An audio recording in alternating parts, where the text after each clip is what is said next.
She was supposed to come back broken. She came back with 3 children who had his eyes. 5 years ago, Donna Valentina Duca threw Serena Moretti out of the most feared Mafia household in New York like she was nothing. Barren, worthless, a failed investment in flesh and bloodline. Today, on the morning of Adrien Duca's second wedding, Serena walks through the iron gates of the Duca estate in a black dress that costs more than most men in that courtyard make in a month. 3 5-year-old children walk beside her. They are perfectly dressed and perfectly composed. Every single one of them has Adrien Duca's piercing blue eyes staring out of their small, serious faces. The morning of the wedding arrived the way most catastrophic things do. Quiet, ordinary, almost gentle. The Duca estate sat on 11 acres of carefully manicured grounds in Westchester County. It was 40 minutes north of Manhattan, behind a 12-foot stone wall topped with iron spikes. A discreet layer of reinforced fencing wouldn't look out of place on a military installation. The guards at the main gate wore dark suits and earpieces. The caterers arrived in white vans with a catering company name on the side that didn't exist in any business registry in the state of New York. 3 dozen round tables had been set up across the rear lawn under a canopy of white silk. Each one bore a centerpiece that cost more than the annual salary of the men who had set it up. It was by every visible measure a wedding. It was also by every other measure a transaction. Don Adrien Duca stood at the window of his private study on the 3rd floor of the main house. He watched the last of the floral arrangements go up around the ceremony arch. He had a glass of bourbon in his hand, entirely untouched. He was 34 years old and 6'2", with the kind of face that belonged on a Roman coin. Hard jaw, straight nose, eyes the color of deep water that gave nothing away. He wore his tuxedo the way other men wore armor, because for him, it was. In 4 hours he would stand at that arch and marry Lucia Ferrante. She was the eldest daughter of Don Leo Ferrante, whose organization controlled the ports, the casinos, and the distribution networks across the northeastern seaboard. The Duca family had been trying to access those networks for a decade. It wasn't love. Neither of them pretended it was. Lucia had shaken his hand at their first meeting and told him she expected 3 things: respect, discretion, and a standing account at a private bank in Geneva. He had told her she would have all 3. They understood each other perfectly. That in its way was more honest than most marriages he had witnessed. Behind him, the door opened without a knock. That meant it was his mother. Donna Valentina Duca moved through the world as if every room had been built specifically to frame her. She was 61 years old, silver-haired, and dressed already in a deep burgundy gown. She wore authority the way other women wore perfume. Constantly, without thinking, in a concentration that made the air around her slightly harder to breathe. She had run the Duca family through 2 wars, 3 federal investigations, and the death of her husband. She did it with the kind of calm that people either admired or feared, depending on their distance from it. "You haven't touched that drink," she said, observant. "Don't be clever this morning. Adrien, I need you present." She moved to stand beside him at the window and surveyed the lawn below with the expression of a general reviewing fortifications. "The Ferrante people arrive at noon. Almelio wants a private conversation with you before the ceremony. I know he is going to ask about the shipping route through Providence. I know that too. Then stop staring at the lawn like you are trying to find an escape route in the flower arrangements and go prepare yourself." She touched his arm, not warmly, but with the precision of someone calibrating a machine. "Today is important." He turned and looked at her. There was something in his expression. Not quite reluctance, not quite doubt, but something older than both of those things. It was the kind of look a man gets when he is committed to a course of action and has only recently begun to understand the full weight of what commitment means. "I know it's important," he said. She studied him for a moment, then nodded once. She was satisfied with whatever she had found or failed to find in his face, and left the room. Adrien turned back to the window. Somewhere in the city below the county line, his past was already moving toward him, though he didn't know it yet. Serena Moretti had been awake since 4 in the morning. She sat at the small kitchen table of the apartment she rented in a quiet building in Hoboken, New Jersey. She watched the coffee brew and tried to slow her breathing, the way her therapist had taught her 3 years ago. That was before she had stopped going to therapy because the co-pays were unsustainable. And because there was a limit to how many times you could sit across from a kind-faced stranger and explain the architecture of your own damage. The apartment was small and clean and nothing like the Duca estate. The furniture was secondhand, chosen for durability. The walls had crayon drawings taped to them at child height. 3 backpacks hung on hooks by the door, red, blue, and green. Each one was labeled with a name in permanent marker. Marco, Elena, Dante, 5 years old, all 3 of them. Born 7 weeks premature in a county hospital in New Jersey. They were delivered by a doctor Serena had never met before that night and never saw again. She had been alone. She had planned it that way. She had found out she was pregnant 6 weeks after Donna Valentina Duca had handed her a notarized separation agreement. Valentina told her to sign it or find out what happened to people who made things difficult for the family. The clause about a medical examination was ironclad, or so Valentina believed. It was the one Valentina had used to declare Serena incapable of producing a viable heir. That was not a real medical determination, but a fabrication built on a falsified report from a doctor the family kept on retainer. What Valentina hadn't accounted for was the 6-week window between the falsified examination and the moment Serena signed the papers. Serena had known she was pregnant when she signed. She had signed anyway, not because she was defeated, but because she was thinking. She took the settlement money. It was a number that was generous enough to be an insult, the family's way of buying silence rather than paying guilt, and she disappeared. New identity documents, a new city, a new name on the lease. She told no one. She raised 3 children on settlement money that ran out when they were 2. Then she raised them on her own salary from she built from nothing at a small logistics company in Newark. Nobody knew her face or her former name there, and nobody cared. She was 31 years old. She had dark hair and dark eyes, and a face that people described as pretty. They described it the way they described weather, as unpredictable, meaning it could shift without notice, and you'd be a fool not to pay attention. She was not by any definition anyone in the Duca world would have recognized as the woman they discarded 5 years ago.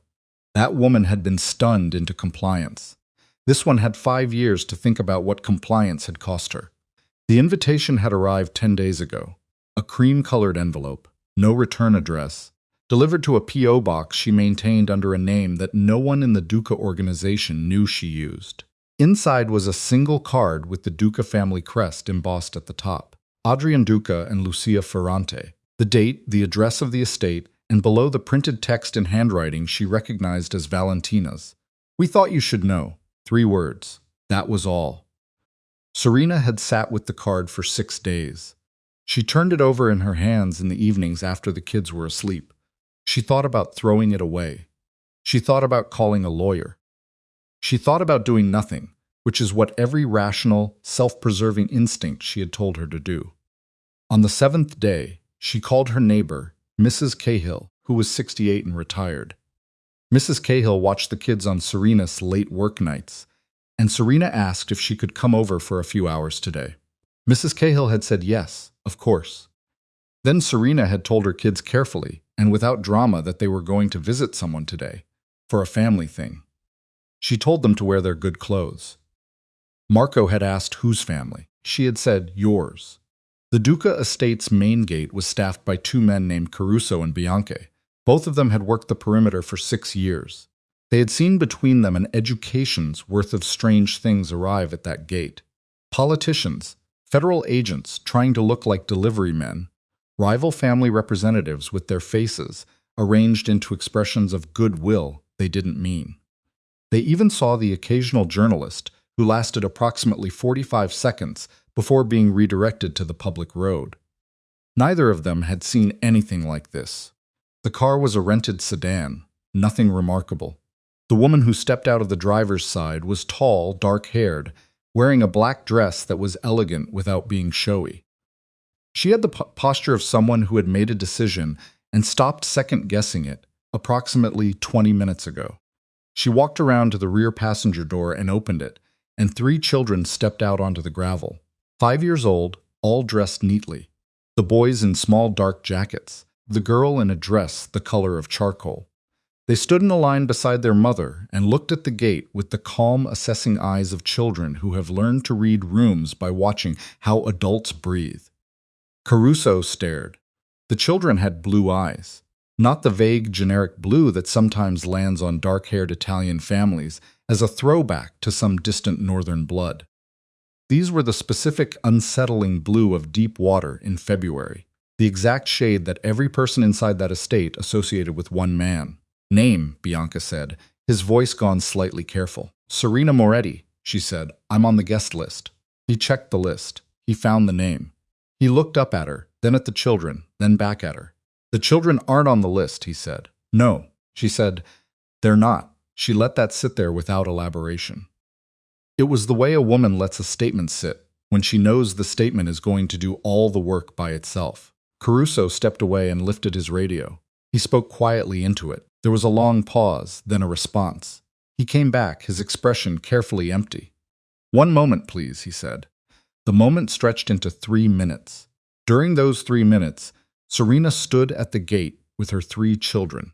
She did not look at the phone in her bag that was buzzing with the text message from Mrs. Cahill asking if she needed anything. She looked at the iron gate. She looked at the stone wall. She looked at the estate beyond. The white canopy was visible over the roofline. The silk moved in the October breeze like something expensive trying to escape. The gate opened. She took a breath through her nose and let it out through her mouth. "Come on," she said to her kids, and she walked through. The news traveled the estate in the peculiar way that significant things travel in enclosed spaces full of people trained to notice everything. Which is to say, by the time anyone spoke about it openly, half the room already knew. A waiter told a bartender. The bartender told a capo named Rinaldi, who was standing at the edge of the temporary bar checking his phone. Rinaldi looked across the lawn at the woman moving through the guests and felt his stomach drop about 3 inches. He had been with the family for 9 years. He had been there as a young associate the night Donna Valentina had told everyone that Serena Moretti had been removed from the family because she was barren and a liability. He remembered thinking even then that Valentina had delivered the news with a quality of satisfaction. It had less to do with protecting the family and more to do with removing something she had always regarded as an intrusion. He looked at the 3 children walking beside the woman. He picked up his phone and called the underboss. Across the lawn in the area near the catering tent, where the Ferrante family's people were clustered in their own tight orbit, one of Alio Ferrante's lieutenants watched. He was a sharp-faced man named Key, who missed nothing, and he watched the woman walk through the gate. He watched the heads turn. He watched the frozen expressions. He took out his phone and dialed Don Leo. "There's something you should know," he said. Inside the main house, in the corridor outside the council chamber, the elderly consigliere Marco Baiandi was moving toward the staircase when his personal phone rang. He answered it, listened for 11 seconds, and stopped walking. He turned around and went back the way he had come. His pace was faster than a 72-year-old man, with a bad knee usually moved. And in the room where the bride was being prepared, surrounded by her own people, Lucia Ferrante was in the middle of having the buttons on her gown fastened. One of her cousins leaned in and whispered something that made her go completely still. The cousin kept talking. Lucia Ferrante's face cycled through 4 expressions in rapid succession. Confusion, comprehension, anger, and then something colder than anger. It was the kind of stillness that comes when a woman who has negotiated her entire life suddenly understands that the terms of the current negotiation have just changed without her consent. She turned to her chief of staff, a woman named Adela. "Find out," she said. Serena had been to the estate exactly 4 times during the 2 years of her marriage. She had never been comfortable in it. The house was designed to project power rather than provide shelter. It did both things with the indifference of architecture built for one purpose being used for another. The grounds were beautiful in the way that things maintained by armies of workers under the surveillance of people with high standards tend to be beautiful, perfectly, without personality. She walked through the guests with her 3 children and did not look at any individual face. She had spent the drive from Hoboken going over this in her head. Do not look for his face in the crowd. Do not scan. Do not give anyone the satisfaction of watching you search. Walk as if you know exactly where you are going, even if you don't. Because the moment you look uncertain is the moment someone steps in to manage you. Marco, not the consigliere, her 5-year-old son, named after her grandfather, was holding her left hand. He was looking at everything with the focused attention of a child who has been told to behave and is trying to understand what behaving looks like in an unfamiliar context. Elena walked on her right, small and precise. She was wearing the expression she always wore in new places, watchful, internally cataloging. Dante was between them, slightly behind. He was the quietest of the three, the one who had always seemed to be listening for something the others couldn't hear. People stopped talking as she passed. She expected that. She had prepared for it in the abstract, the way you prepare for cold water.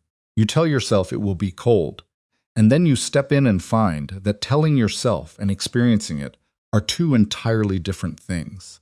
The silence spread in a ring around her, like a stone dropped in still water, and it followed her across the lawn as she kept walking.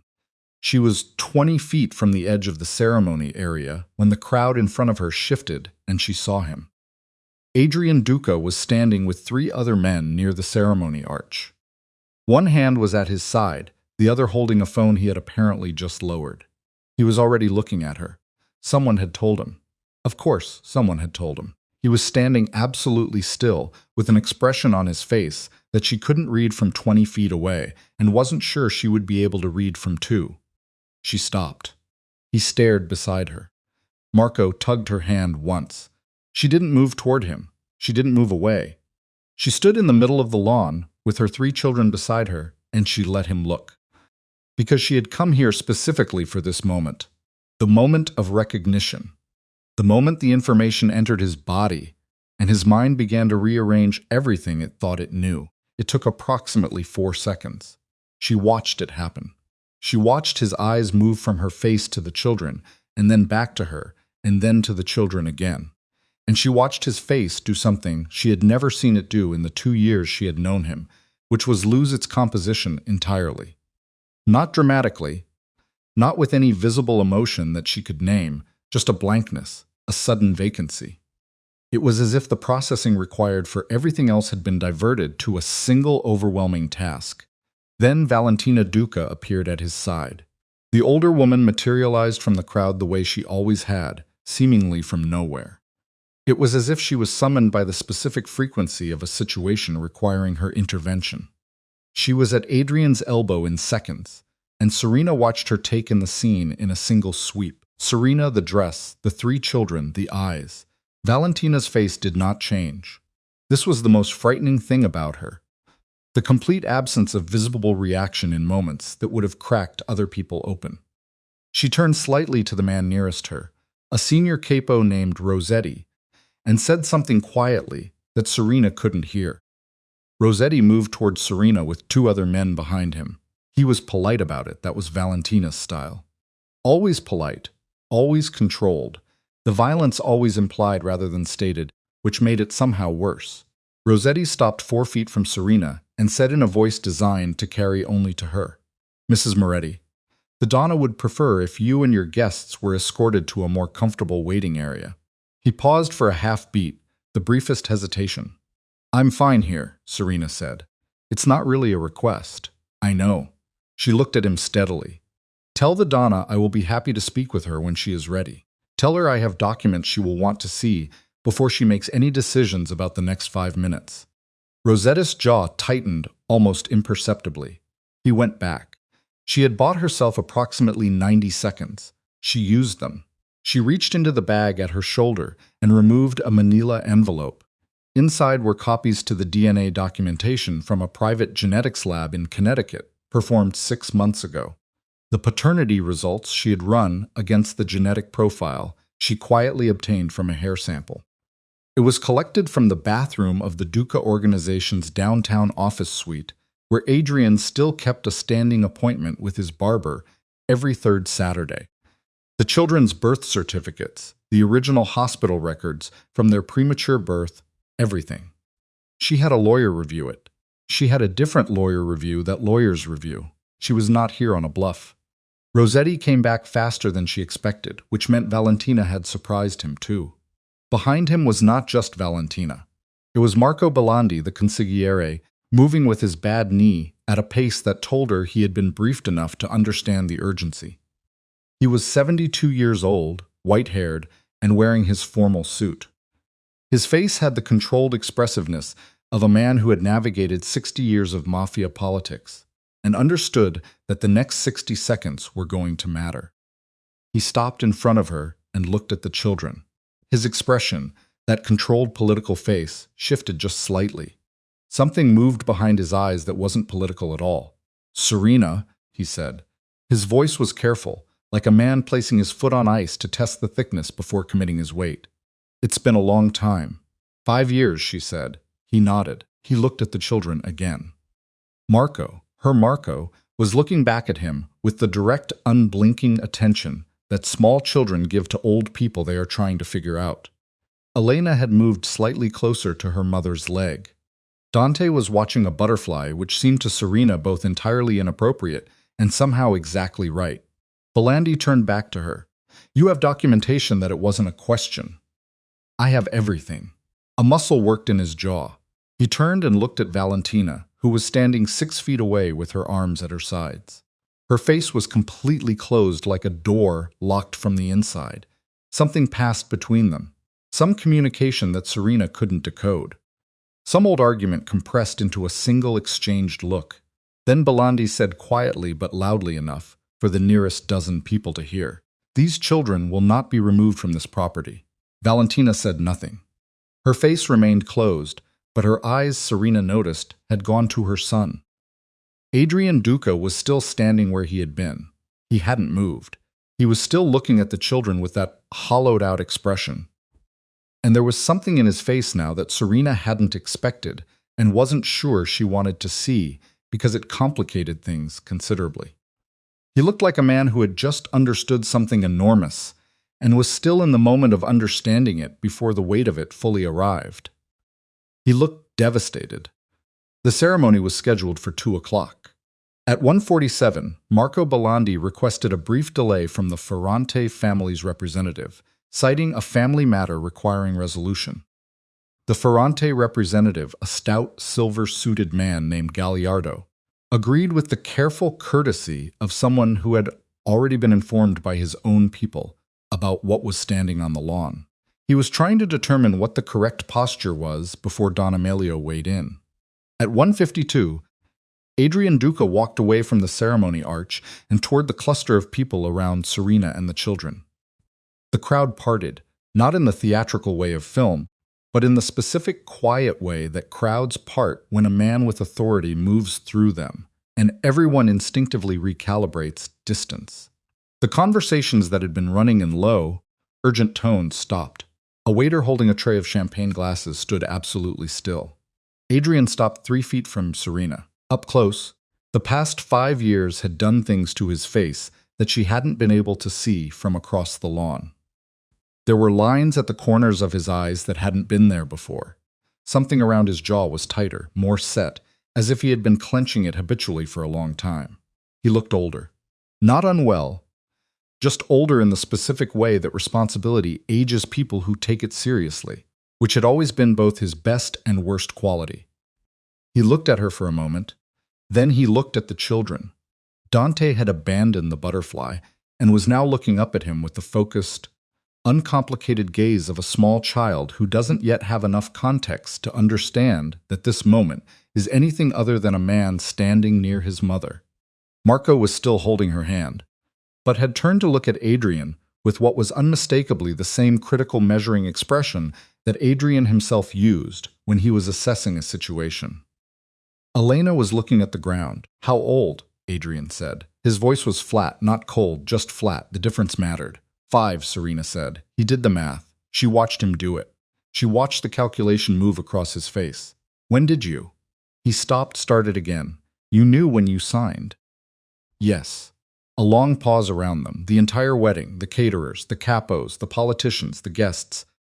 The two families locked in a billion-dollar negotiation had effectively suspended operations to watch this conversation happen. Why, he said. It was not a question exactly.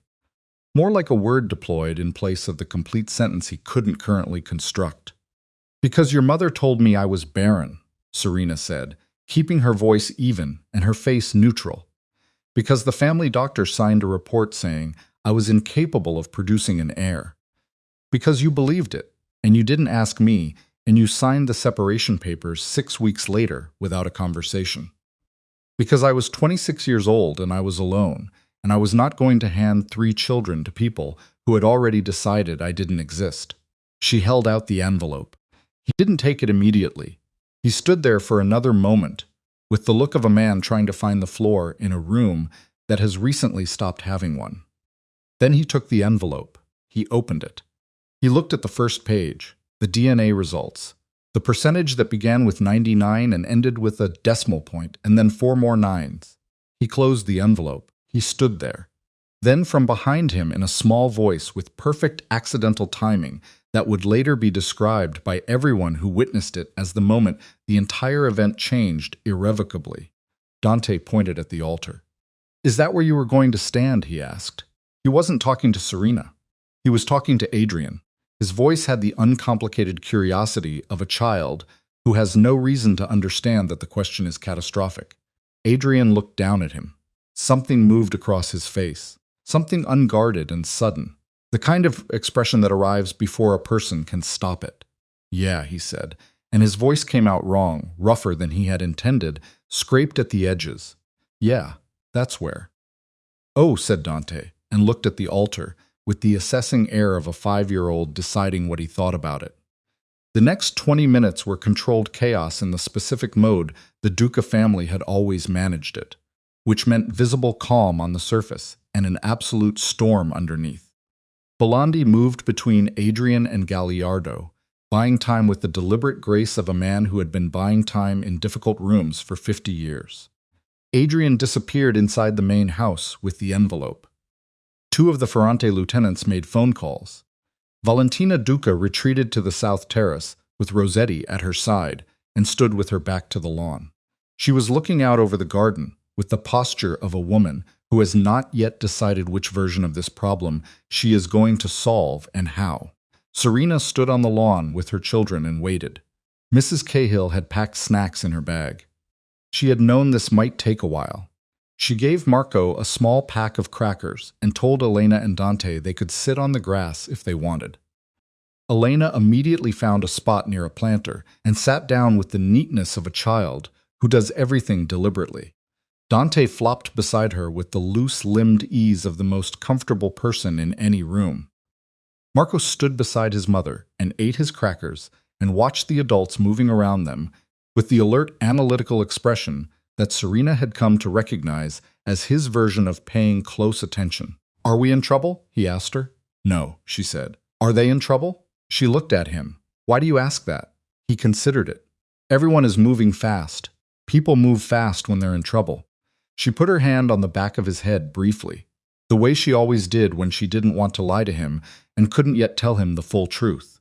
"Yeah," she said quietly. "Some of them are." It was Bolandi who came to get her at 2:34, when the ceremony arch was still standing and the white chairs were still occupied by guests who had been offered a 3rd round of drinks and accepted them, with the grateful desperation of people who understood they were witnesses to something historical and weren't entirely sure how they felt about that. The Ferrante bride was no longer visible. That by itself was information. Bolandi took her around the side of the house to the private entrance, the one that didn't pass through the main hall. He didn't speak until they were inside. In the corridor with the dark wood paneling and the framed portraits of Duca men going back 3 generations, and even then he spoke quietly, as if the portraits might hear. "You understand what you've done," he said. It wasn't an accusation. It was a statement of scope. "Yes," she said. "The Ferrante alliance was never any of my business," she said. "I didn't come here to destroy an alliance. I came here because I was told to." She reached into her bag and pulled out the invitation. She held it up so he could see Valentina's handwriting at the bottom. Belandi looked at it for a long time. When he looked up, his face had shifted into something she couldn't entirely read, part calculation, part something older and more personal. "She sent this to you," he said. 10 days ago. Why would she?" He stopped. The calculation worked itself through his eyes. "She wanted you here. She wanted me to see it. Serena said she wanted me to come and watch. She wanted me humiliated. She folded the invitation and put it back. She didn't account for the possibility that I would bring the children." "Did you know when she sent it that you would bring them?" Serena thought about the 6 days she had spent with the card on the kitchen table, the evenings after the kids were asleep. The weight of the decision, which was not really a decision, but a reckoning. The moment you understand that the thing you have been postponing for 5 years has arrived whether you invited it or not. "No," she said honestly. "Not until the 7th day." Belandi nodded. He seemed to accept this, or at least to file it away. "Come," he said, and led her toward the council chamber. The council chamber was a room at the back of the house that Serena had seen only once on a tour of the estate early in her marriage. Adrien had explained its function with the brevity of a man who considers most things self-evident. It was used for family meetings of consequence. The long table, the leather chairs, the framed photographs on the walls that managed to be simultaneously family portraits and organizational hierarchy charts, depending on how you looked at them. Adrien was already there, standing at the far end of the table. The envelope was open in front of him. Beside him stood 2 men she recognized. Carbone, the family's financial director, and a younger man named Pellegrini, who functioned as Adrien's personal advisor, and one she didn't recognize. A compact, gray-haired man in a suit that cost more than the table, who she would later learn was the family's private physician. Valentina was there too. She was seated at the left side of the table, and she had recovered her composure so completely that she might have been attending a routine quarterly meeting. Only the specific arrangement of her hands on the table in front of her, folded but with a rigidity at the knuckles that spoke of effort, suggested that the composure was being maintained rather than naturally present.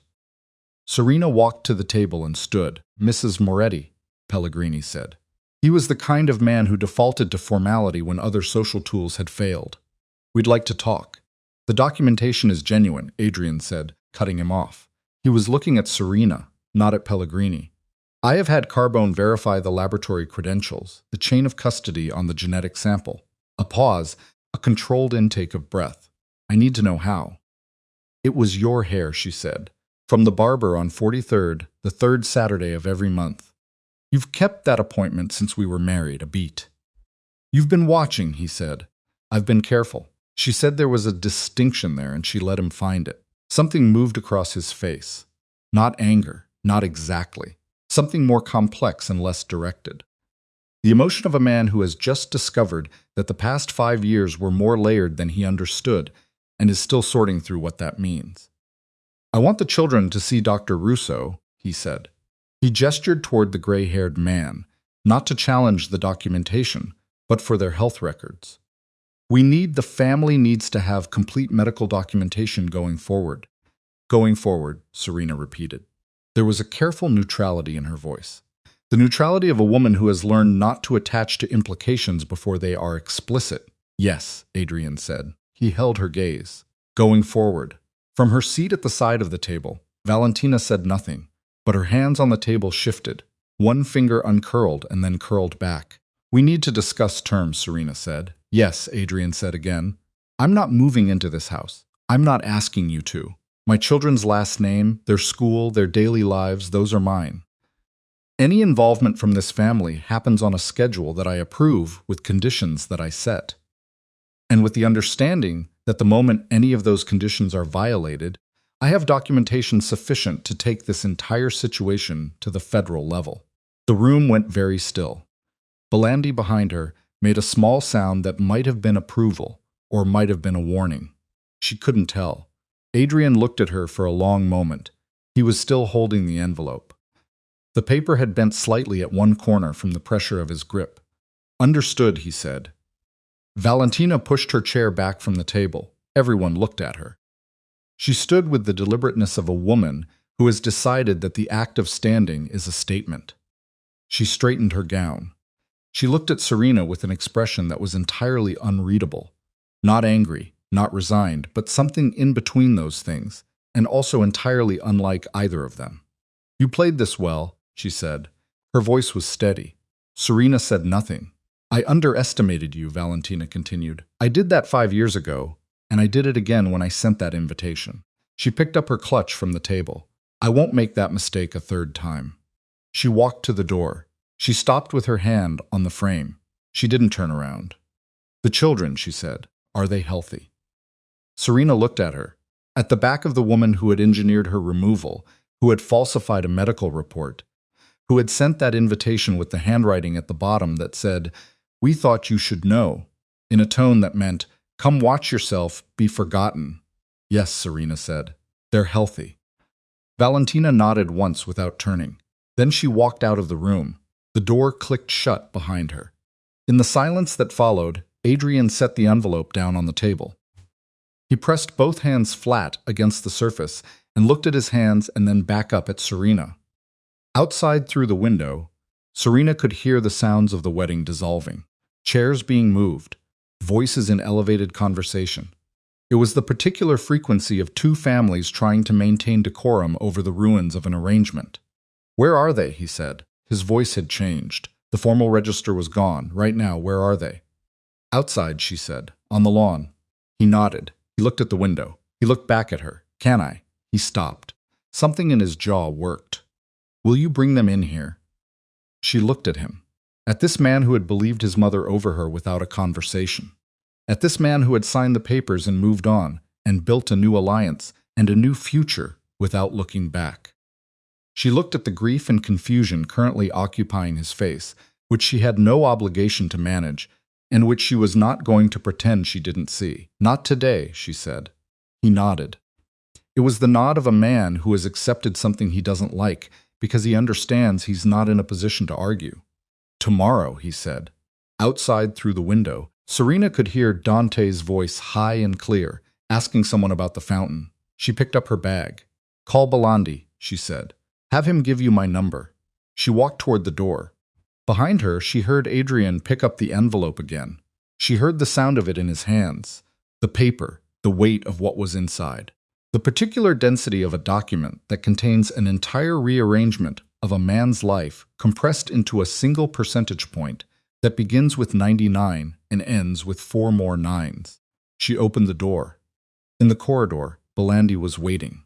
He looked at her. And he looked at the door she had closed behind her, and he looked at her again. "The physician needs to examine the children before you leave," he said. "Standard protocol.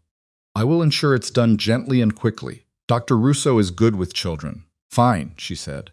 "And Serena?" He waited until she looked at him. "The commission will need to be notified when the DNA results are entered into the family record, and they will be. I will see to it personally.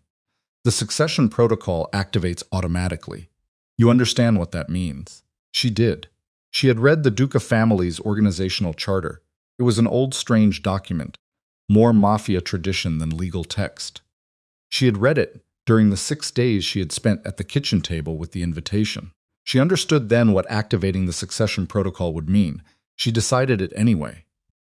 "I understand," she said. Belandi nodded slowly. "There are people in this organization who will see your children as assets, and people who will see them as threats. I know. Which means you will need." "I know what I need," she said quietly, but without room for argument. "I've known for 5 years. He looked at her for a moment longer, then he stepped aside. She walked back out toward the lawn, toward her children.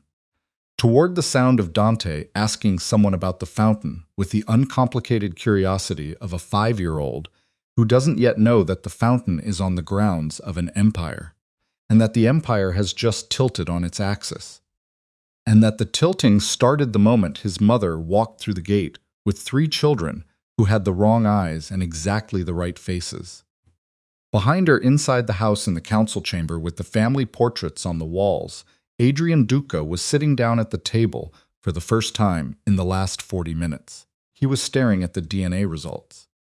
Somewhere in the compound, the Ferrante family was gathering its people and its things, and its wounded pride, and preparing to leave with $1 billion agreement dissolved and a grievance that was going to require management. And Donna Valentina Duca was standing alone in her private sitting room on the second floor. She was looking out the window at nothing in particular, with her hands folded in front of her, and her face finally completely unwitnessed. Whatever was moving across it in the privacy of that room was not composure, and was not calm, and was not the expression of a woman who had lost a battle. It was the expression of a woman who had been moving pieces on a board for a very long time, and who had not yet shown anyone what the board actually looked like. The Ferrante cars left at 3:41 in the afternoon. Serena watched them go from the side window of the small sitting room where Dr. Russo had examined the children gently, as Belandi had promised. He worked with the practiced ease of a physician who had spent decades working for people who required discretion above all else. 3 black SUVs rolled down the estate's main drive in a line, and even from a distance, from the way they moved, you could tell. No lingering, no slow roll, just a clean departure with the purposeful velocity of people who have calculated an insult and are now putting physical distance between themselves and the source of it. Serena could feel the weight of what was leaving. $1 billion. 3 organizations worth of shipping routes and casino licenses and weapons distribution networks. A decade of strategic positioning gone in the time it took 3 children to walk through an iron gate. She turned away from the window. Marco was sitting on the floor with Elena, the two of them having located a chess set on the lower shelf of the sitting room's bookcase. They set it up with the cheerful inaccuracy of children who know the pieces have names, but not necessarily what those names mean. Dante was asleep on the small sofa, his shoes still on, one arm thrown over his face in the specific boneless way of a child who can fall asleep anywhere and does. Dr. Russo was packing his bag. He was 60, methodical with the careful economy of movement that comes from a lifetime of doing precise things in rooms where precision matters. All 3 are healthy, he said, not looking up from the bag. Good weight, good reflexes. The girl has a slight anterior crossbite. She should see an orthodontist before she is 7. No urgency, but don't let it go past that. The boys are identical in their development, which given the premature birth is. He paused, found the word. Impressive. You did well. She didn't answer. The compliment landed in the wrong register. Not unkind, just clinical. It was aimed at a version of her situation that was about medical outcomes rather than the 5 years of doing it alone. He clicked his bag shut. He looked at her directly for the first time since they had come into the room. You understand that the results will go into the family medical record tonight, he said. Belandi told me. Once they're in the record, it's not reversible. The protocol is automatic. I understand. He nodded. He looked at the children for a moment, at Dante asleep on the sofa, at Marco and Elena with the chess pieces. Something in his face softened almost imperceptibly before he reassembled it. I've worked for this family for 22 years, he said. He wasn't looking at her anymore. He was looking at the door. I've seen a lot of things come through that record. He picked up his bag and left. Serena stood in the middle of the room and listened to the sound of her own breathing, and the quiet click of chess pieces being moved with the wrong rules on the floor. The fight between Adrien and Valentina happened in her private sitting room on the second floor, and it lasted 22 minutes.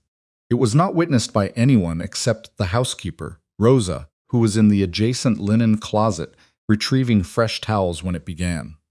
Rosa stood completely still with the towels in her arms for the duration, because leaving would have required opening the door, and she did not want either of them to know she was there. Adrien had come upstairs with the envelope. He closed the door behind him. He didn't raise his voice immediately. That was something Rosa noted later. When she finally left the closet and went downstairs and sat in the kitchen with a cup of coffee and tried to put the experience into a place she could live with, he didn't start loud. He started quiet, which in her 20 years working in this house, she had come to understand was significantly worse. The doctor's report, he said, from Sanino. The one that said she was barren. Adrien, was it real? A pause. What you're asking. Was it real? Another pause, longer this time. Rosa pressed herself further back against the linen shelves. The situation required a clean resolution. Valentina said. She wasn't right for this family. You know that. You knew it. Then that's not what I asked. She was weak. She was emotional. She had no understanding of how this world works. Mother. The word came out flat and final and apparently stopped her cold. Was the report real? The silence lasted long enough that Rosa counted to 7. No, Valentina said. It wasn't. The sound that followed wasn't a shout. It was a controlled explosion. The kind that happens when a person decides to keep their volume in check while every other physical constraint releases simultaneously. There was a sound of something. A glass, Rosa thought, or a small object from the side table making contact with the floor. Not thrown, not broken. Set down with a force that the surface wasn't designed for. 22 months, Adrien said. We were married 22 months. I spent 8 of those months trying to understand why she couldn't get pregnant. I took her to 3 different specialists. He stopped. When he continued, his voice had a quality to it that Rosa had never heard from him before in 20 years. A rawness that seemed to come from somewhere below the register he normally operated in. She was pregnant when she left. She was already pregnant. You don't know that with certainty, Valentina said. The timing. I have the birth records, Mother. I have the hospital records. They were born 37 weeks after the separation agreement was signed. Another pause. 37 weeks. Nothing from Valentina. You sent her that invitation, Adrien said. Why? To give you closure. To show her that this family had moved on. Don't. The word came out like a door being kicked shut. Don't. I know what you were doing. You wanted her to see the wedding. You wanted her to come here and be what? Humiliated, finished. You thought she would come alone and cry somewhere in the back and then leave. His voice had a bewildered quality underneath the anger. The tone of a man trying to reverse engineer a calculation he should have seen coming. Did it occur to you at any point that she might have had a reason to have stayed away for 5 years? Did you think about why she hadn't come back? I thought she was gone, Valentina said, and for the first time, under the controlled register of her voice, something shifted, not guilt. Rosa didn't think it was guilt exactly. Something older and more defended than guilt. I thought she understood the terms. She understood them fine, Adrien said. She understood them well enough to protect 3 children from them for 5 years. A long silence. They have your eyes, Valentina said. Her voice had changed again, going somewhere quieter and less readable. I know what they have. His voice was empty now, emptied out. The anger had burned through the available fuel and left something worse behind. The flat, exhausted register of a man who has been angry enough times to know that anger doesn't fix the thing, and has just arrived at the place where he has to start dealing with what the thing actually is. I need you to stay away from her, Adrien said, and from the children. He paused. Until I say otherwise. Another long silence. This family's succession, Valentina began, is not your problem anymore, he said. That's the last thing I'm going to say about it tonight. Rosa heard his footsteps cross the floor. The door opened and closed. Then silence. Then very quietly from inside the room, a sound that Rosa had never heard from Donna Valentina Duca in 20 years. A single contained exhale, like something being released under high pressure through a very small opening. And then nothing else. Rosa stood in the linen closet for another 4 minutes before she trusted her legs enough to take her downstairs. Serena was trying to get 3 tired 5-year-olds into the car when Belandi found her in the side courtyard at 5.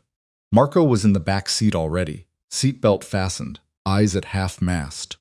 Elena was standing beside the car, with her arms crossed in the posture of a child who has decided she's too tired to cooperate with the logistics of departure, but is also too tired to actively resist them. Dante was sitting on the courtyard pavement 6 feet from the car, shoes in hand for reasons that had not been explained. Dante, Serena said, shoes on. They're tight, he said. They've been on your feet for 6 hours. They got tighter. She crouched down to his level, took the shoes, and put them back on his feet with the practiced efficiency of a parent who has had this specific conversation too many times to have feelings about it anymore. She stood back up. Belandi was watching this with an expression she couldn't quite classify. I need a moment, he said, before you go. She looked at him. She was tired, bone-deep tired. The kind of tired that settles into the joints and behind the eyes and doesn't lift with sleep only with time.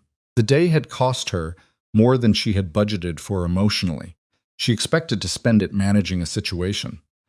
She hadn't expected to spend it managing the discovery that seeing Adrien's face when he looked at the children was going to feel like something other than the satisfaction she had planned on. "Quickly," she said. He nodded. He gestured toward the bench at the edge of the courtyard away from the car. She told Elena to get in and buckle up, checked that the door was closed, and walked to the bench. They didn't sit. "The commission convenes Thursday," Belandi said. He kept his voice low, not from concern about the children.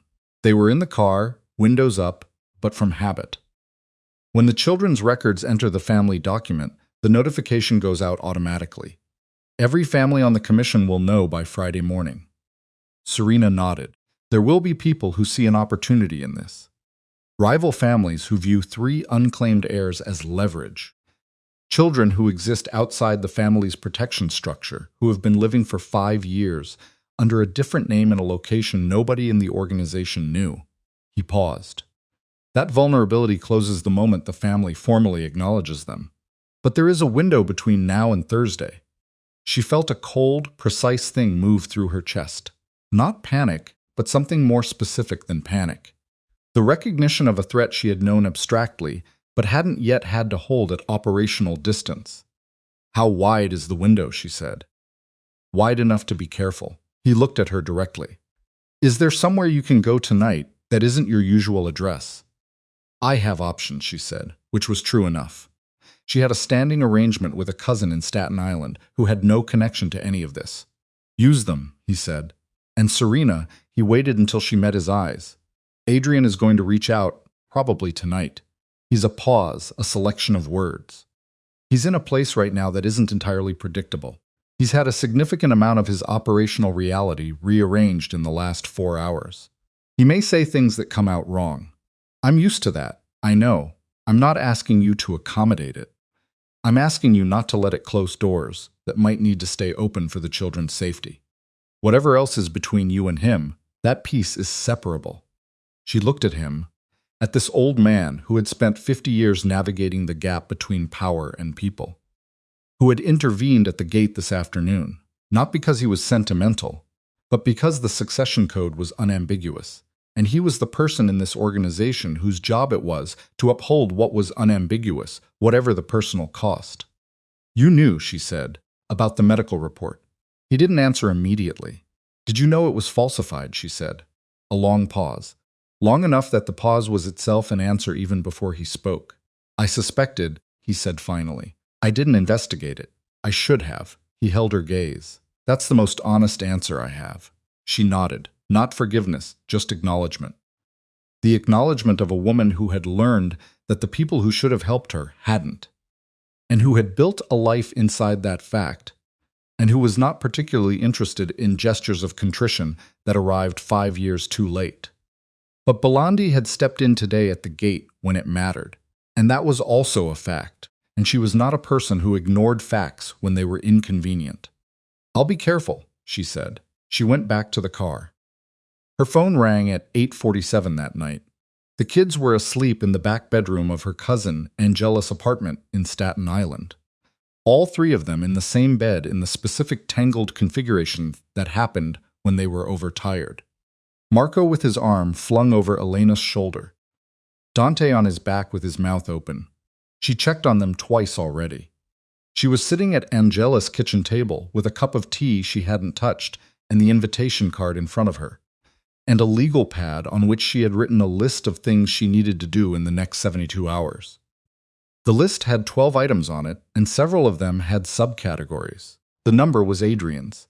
She recognized it because it was the same number, the same personal cell, unchanged in 5 years, which was either a security failure or an indication that he hadn't considered her relevant enough to warrant a number change. And she had spent enough time not thinking about which of those things it was. She answered it. "You're not at your apartment," he said. No preamble. "No," she said. A pause. "Belandi talked to you." "Yes." Another pause. She could hear in the background of his end of the call what sounded like the estate. The particular quality of a large, quiet house. The faint ambient sounds of a place being emptied of a large events infrastructure. She pictured the cleanup crews taking down the white silk canopy over the lawn, folding the tables, packing the centerpieces that had cost more than her monthly utilities. "I need to know where you are," he said. "No," she said. "You don't, Serena. You need to know that the children are safe." That's not the same thing as knowing where we are. And right now, those are two different categories of information. And I'm the one who decides what goes in which category. The children are safe. A long pause. She could hear him breathing, slow, controlled, the breathing of a man actively managing something physical. "I talked to my mother," he said. "I know. The report was, she told me it wasn't real." "I know that too. I knew it 5 years ago." Serena wasn't board certified in reproductive endocrinology, which I looked up the morning after I signed the papers, which was approximately 12 hours after I found out I was pregnant and decided I needed to understand exactly what I was dealing with. Silence. "You've known for 5 years," he said, "that she falsified it." "Yes. Why didn't you?" He stopped. She could almost hear him reprocess the question, recognize why it was the wrong question, and start again. "If you had come to me with the pregnancy, what would you have done?" she said. Not a challenge. A genuine question delivered flatly because the answer mattered, and she wanted to hear it without the coloring that came from him knowing the consequences of the answer. The silence this time was different, heavier. "I don't know," he said. She picked up the legal pad, set it back down. "That's the most honest thing you've said to me in 5 years, she said. "So, let's start there." He exhaled the controlled sound of it. "I want to meet them," he said properly. "Not in the middle of not like today. I need to be able to look at them without a room full of people watching me figure out how to be." He stopped. "I need time." "That's going to be their decision," she said. "When they're old enough to make it. They're 5, which means it's still my decision for now. And my decision is that it happens slowly and on my terms, and not on a timeline set by the succession protocol, or the commission's notification schedule, or whatever is happening inside your organization this week." "Our organization," he said quietly. "They're in the succession line, Serena. That makes it they're 5 years old," she said. And her voice had an edge in it now. Thin and clear and not angry exactly, but carrying the particular precision of a woman who has had 5 years to figure out exactly where her lines are.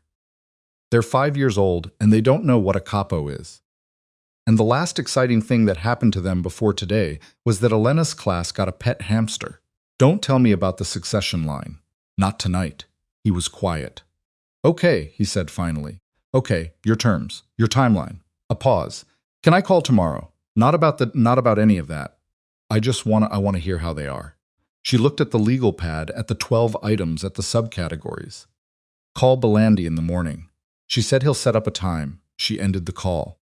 She sat at the kitchen table for a long time after that, in the quiet of someone else's apartment, with 3 sleeping children in the back room and a cup of cold tea in front of her. She was tired in the particular way of someone who has spent a day being competent under significant pressure, and now in the absence of the pressure, could feel the full weight of the competence. She thought about Dante pointing at the altar. She thought about Adrian's face when he had heard Dante's voice. She thought about the way his hand had tightened on the envelope, and the way his voice had gone scraped and rough when he answered. And the way those things were going to be complicated to stop thinking about, and how that complication was not something she had budgeted for, and was now going to have to manage on top of everything else. She reached for the cup of cold tea and drank it anyway. 3 days later, on a Thursday morning that came in cold and gray over the Hudson, Marco Belandi walked into the commission meeting with the DNA results, the succession notification, and the hospital records. He laid them on the table in front of 7 men who represented 7 different arms of organized power in the northeastern United States, and he said in the quiet way that Belandi said everything consequential. "The Duca succession line has changed." The room was silent for 11 seconds. Serena had been told about the meeting, but was not present for it. She was at that moment in a coffee shop 2 miles from her Hoboken apartment. She had gone back the day before satisfied with Belandi's assessment of the threat window. Helping Elena sound out words in a picture book about a dog who learns to swim, while Marco ate a muffin with the focused satisfaction of a child who considers muffins a serious subject. And Dante drew on a napkin with a pen he had found somewhere that she was fairly certain didn't belong to him. The meeting lasted 4 hours. She got a call from Belandi at 2 o'clock in the afternoon. She stepped outside, standing on the sidewalk in the October cold, with her hand over her free ear to block the street noise. "The commission has voted," he said. "Formal recognition of all 3 children as Duca heirs. The record is official as of this morning." She stood on the sidewalk, she breathed. "And Valentina," she said. A pause that told her everything before he spoke. "The audit began this morning," he said. "Carbone found the first discrepancy 2 hours into the review." She waited. "It's significant," Belandi said. And there was something in his voice. Not satisfaction, not alarm, something in between.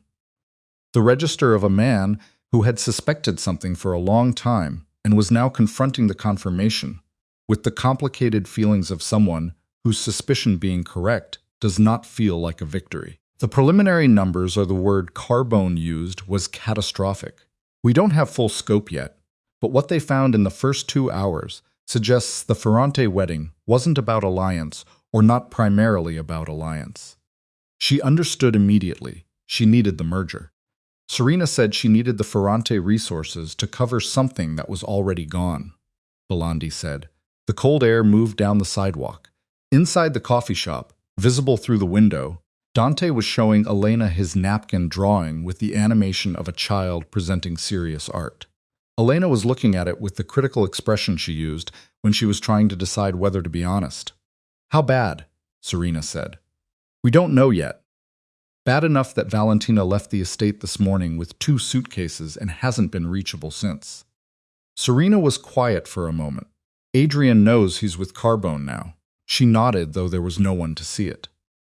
"When the full scope comes in," Belandi said, "there will be people inside the family and outside it who will draw a line between Valentina's theft and your children, who will argue that the reason for the falsified medical report wasn't just personal, that Valentina needed Adrien to make a different marriage, a financially useful marriage before the accounts came due, and that getting rid of you was part of making that happen."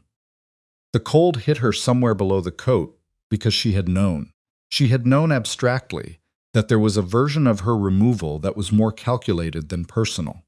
But knowing it abstractly and having it confirmed as a financial operation, as a piece of a larger theft, as a move in a scheme that had nothing to do with her and everything to do with money that was already missing, when Valentina handed her that separation agreement, that was a different thing to hold. "Serena," Belandi said, "Adrien is going to come to you tonight. He's going to want to tell you himself before you hear it from somewhere else. I'm telling you now, so you have time to decide how you want to receive it." She stood on the sidewalk.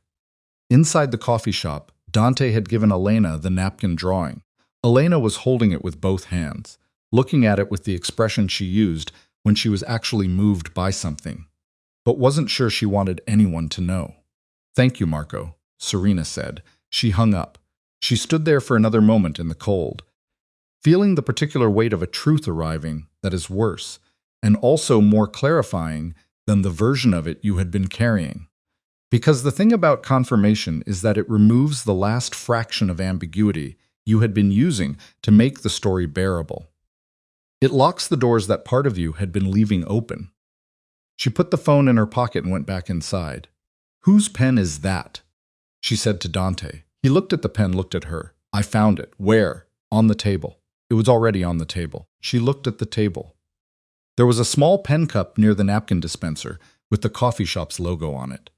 "That's the coffee shop's pen," she said. It was already on the table. He said again, with the perfect confidence of a 5-year-old, who has decided that the distinction between finding something and taking it is a matter of framing. She sat down. She picked up Elena's book. She found their place. Somewhere across the river in a room full of financial records. And a man trying to understand how deeply his mother had hollowed out the empire he thought he was inheriting, Adrien Duca was learning the full shape of what had been done to the family's money, to Serena and to him, and the knowledge was going to arrive at her door. He came at 7:40 in the evening as Belandi had said he would. Serena heard the car pull up from the apartment window. Not the engine, which was too quiet for that, but the particular sound of a vehicle stopping on the street below with the specific care of someone who has thought about where they are parking and why. She looked down and saw the black sedan, no plates visible from this angle, and the driver staying in the car, which meant Adrien had come with enough caution to bring someone, but enough intention to come upstairs alone. The kids were in bed. She had done the routine early. Baths, the book about the swimming dog that Marco had already memorized and corrected her on twice. Lights out. They were asleep or close enough to it that the difference didn't matter. She went to the door before he knocked. He looked like a man who had been in a room with bad numbers for 7 hours. His jacket was off. His sleeves were rolled to the forearms, and he had the specific hollowed quality of someone running on the wrong kind of fuel. Not tired exactly, more like he had burned through tired several hours ago and was now operating on whatever comes after it. He had a file folder in his left hand. He hadn't shaved since the wedding. She stepped back and let him in. He looked at the apartment the way he had looked at the children at the estate, with an expression that was trying to be neutral and wasn't quite making it. She watched him register the crayon drawings on the walls, the 3 backpacks on the hooks, the small shoes lined up by the door, 2 pairs of sneakers and 1 pair of Elena's boots with the Velcro straps. He stood in the middle of her living room, and she could see him doing the specific calculation of a person trying to compress 5 years of someone else's life into the physical evidence of a single room and finding that the math doesn't work, that 5 years doesn't compress. "Sit down," she said. He sat on the couch. She took the chair across from it, the coffee table between them. He set the file folder on the table and left his hands on it. "Carbone finished the preliminary audit at 6, he said. His voice was flat in the way of something that has been flattened by effort. "We have enough of a picture now." Not complete, but enough." She waited. "How much do you know?" he said. "Belandi told me there were discrepancies, that the word Carbone used was catastrophic, that she left the estate this morning." He nodded. He moved his hands off the folder and put them on his knees, palms down. She noticed they were completely still, which told her more than movement would have. It took control to be that still. 11 million, he said, over 4 years. Out of the reserves accounts, the ones my father set up, the ones that don't run through the operational ledgers. She used shell companies, 3 of them, all registered in Delaware under names that don't connect to the family on paper. The money went into accounts in the Cayman Islands and then moved again. Some of it we can trace, a significant portion. He stopped, started again. A significant portion went to pay gambling debts. Serena said nothing. "Not the kind that happen at a table," he said. "The kind that happen when someone makes a series of very large, very bad investments through intermediaries who are connected to Enzo Carrera's organization in Philadelphia." She felt the name land. Carrera. She knew the name. Everyone who had spent any time in this world knew the name. Enzo Carrera ran the Philadelphia syndicate. He was 67 years old. He had survived 4 attempts on his life and 2 federal indictments, and he was widely understood to be the most patient man in organized crime in the northeastern United States, which was also the most dangerous thing about him. She was in debt to Carrera. Serena said for approximately $6 million, Adrien said. By the time she arranged the Ferrante wedding, the room was quiet. From the back bedroom, she could hear the faint sound of one of the children shifting in sleep.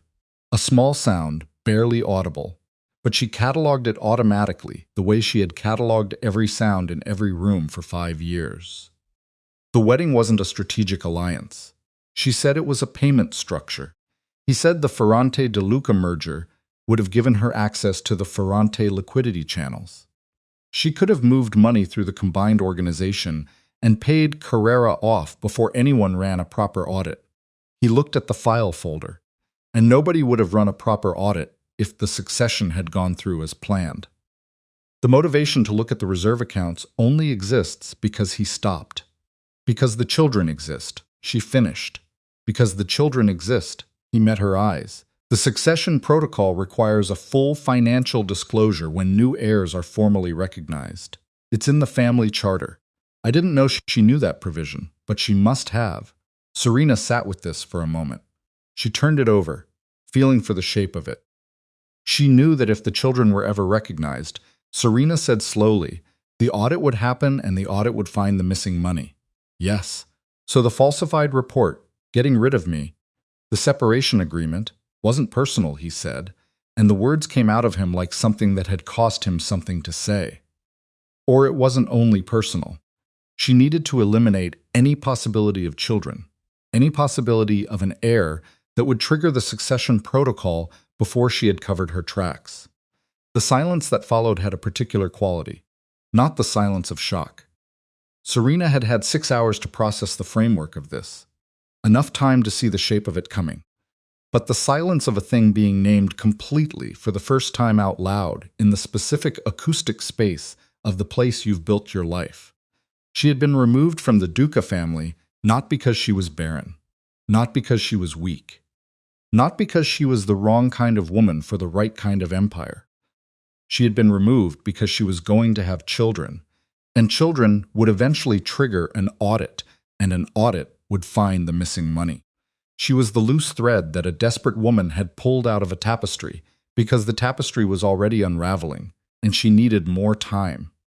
I need you to understand something, she said. He looked at her.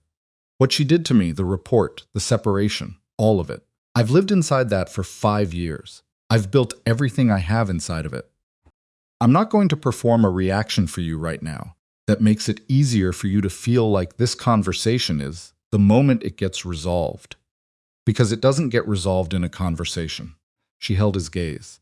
That's not directed at you. It's just true. I know, he said. Good. He nodded. He picked up the file folder, set it down again. Something was working in his jaw. There's something else, he said. She waited. Carrera's people made contact this afternoon, he said. With Pellegrini, not with me directly. They went to Pellegrini, which is how they do things when they want something communicated without it being a formal approach. He looked at the window, then back at her. Carrera knows about the children. The sound from the back bedroom again. Barely a sound, just a presence. The ambient fact of 3 sleeping children behind a wall. How? She said. Her voice came out level. She needed it to be level. He has someone inside the commission. We don't know who, but the notification went out Thursday morning, and by Thursday afternoon, Carrera's people were calling Pellegrini. He paused. He wants the debt paid. 6 million plus 4 years of interest at Carrera's rate, which brings it to approximately 9.2 million. He wants it paid within 30 days. And if it's not, she said. Adrien's hands on his knees pressed flat again. He communicated, Adrien said carefully, that the existence of 3 previously unknown Duca heirs living outside the family's protection structure in a location that has been publicly associated with their mother's name.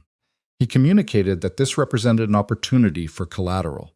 The words sat on the coffee table between them, like a lit match. She stood up. She walked to the kitchen because she needed 4 feet of distance and something to do with her hands. And the kitchen was where those 2 things were most available. She stood at the counter. She put both hands flat on the surface and looked at the backsplash and breathed through her nose. She had known. Belandi had told her there was a window. 3 days ago, he had told her there was a window of vulnerability. She had moved to Angelus. She had gone back when Belandi said it was manageable. She had calculated. But this was not a window. This was a named threat from a specific source with a specific number and a 30-day clock. She heard Adrien stand up from the couch. She heard him cross to the kitchen doorway and stop. He didn't come closer. She registered this.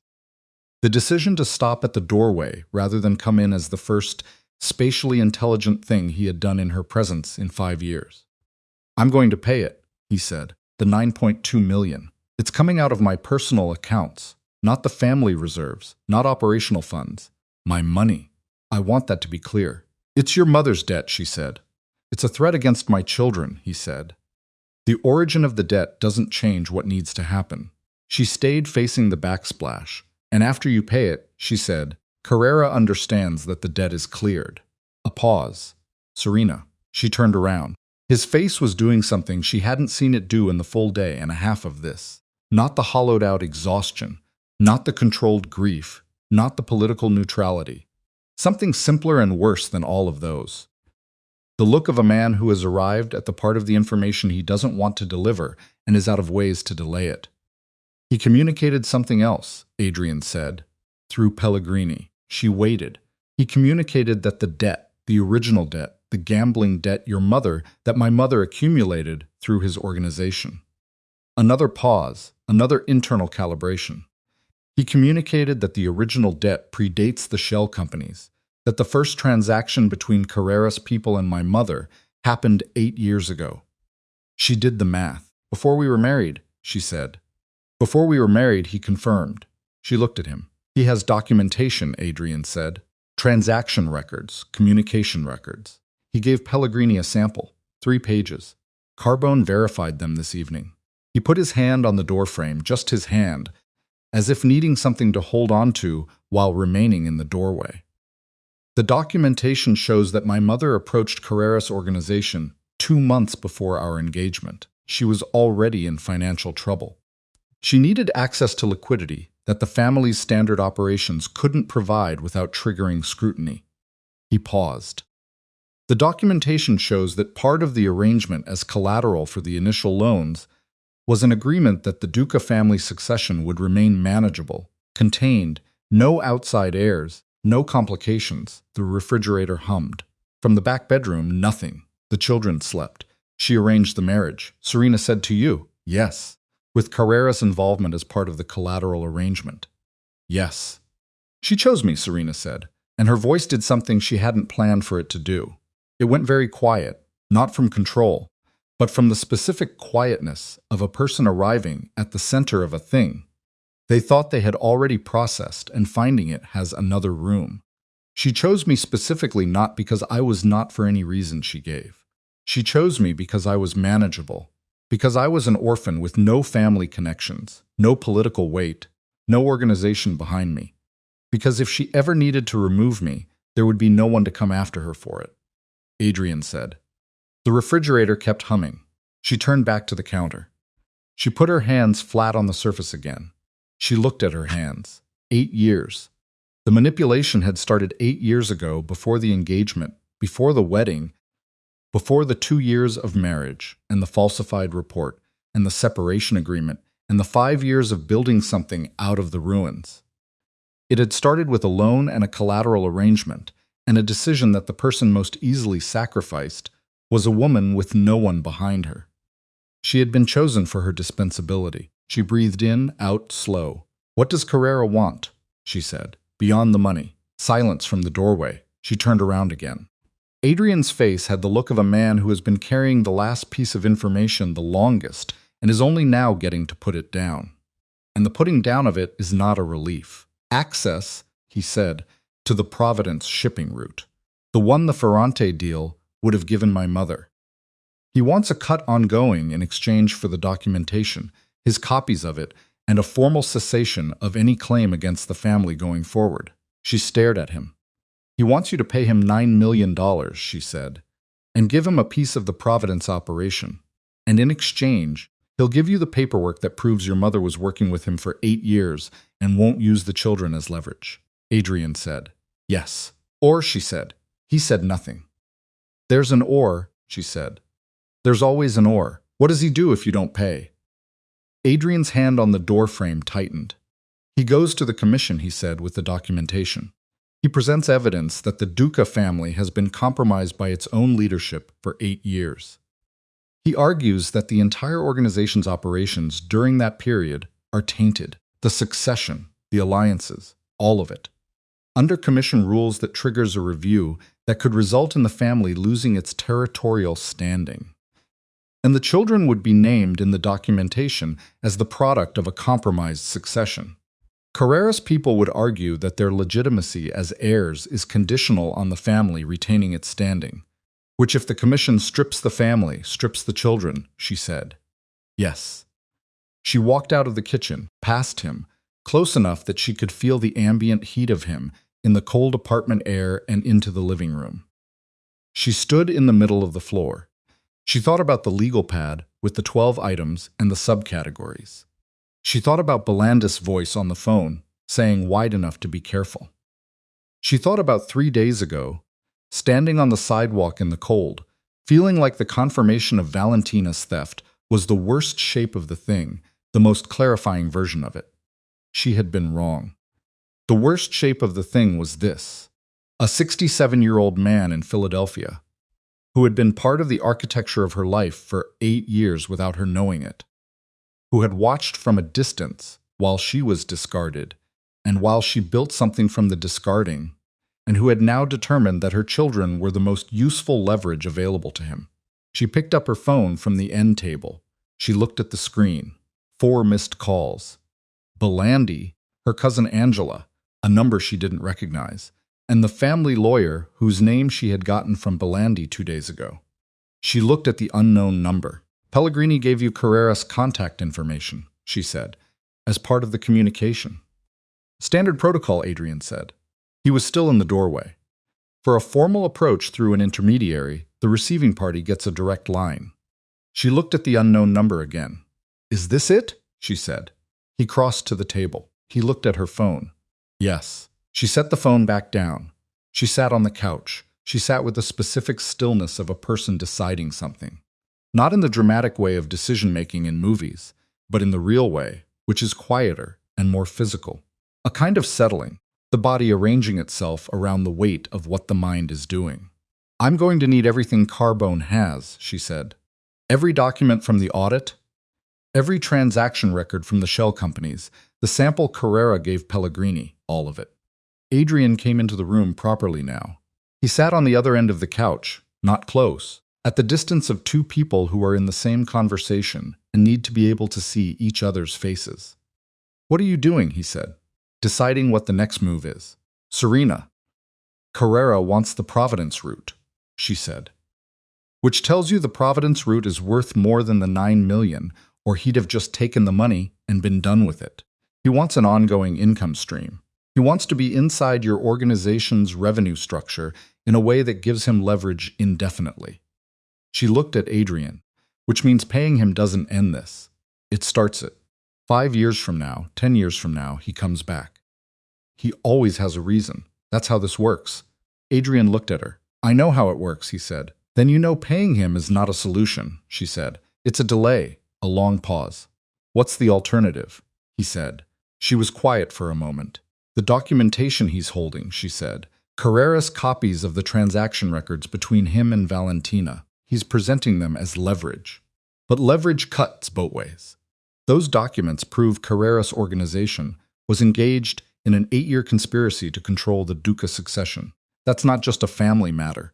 That's federal territory. Adrien went very still. You're talking about going to the FBI, he said. She held his gaze. I'm talking about being the person who controls what goes to the FBI, she said. And when, how much, and in exchange for what? The silence in the room changed texture. She watched him process it.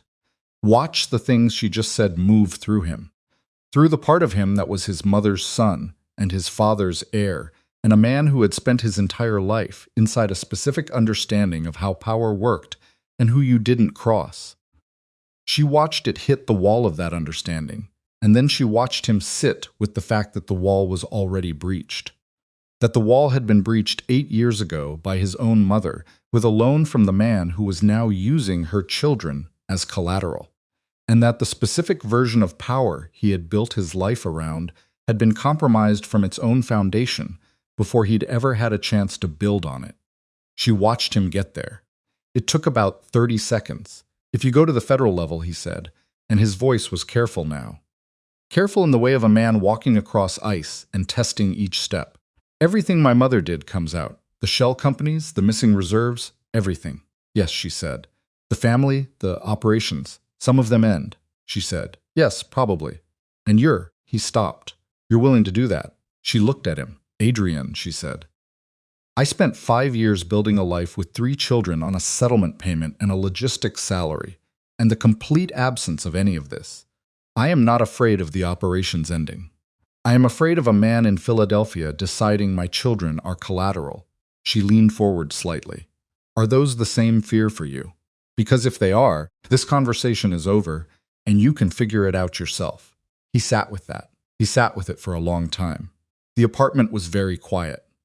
The refrigerator from the kitchen, the street below, the city outside doing what it always did, indifferent to the weight of what was being decided in the third-floor apartment of a building that didn't appear on any of the Duca family's organizational charts.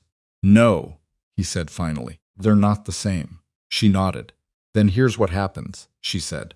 "Tomorrow morning, I call the lawyer Belandi connected me with, not the family's lawyer, my lawyer.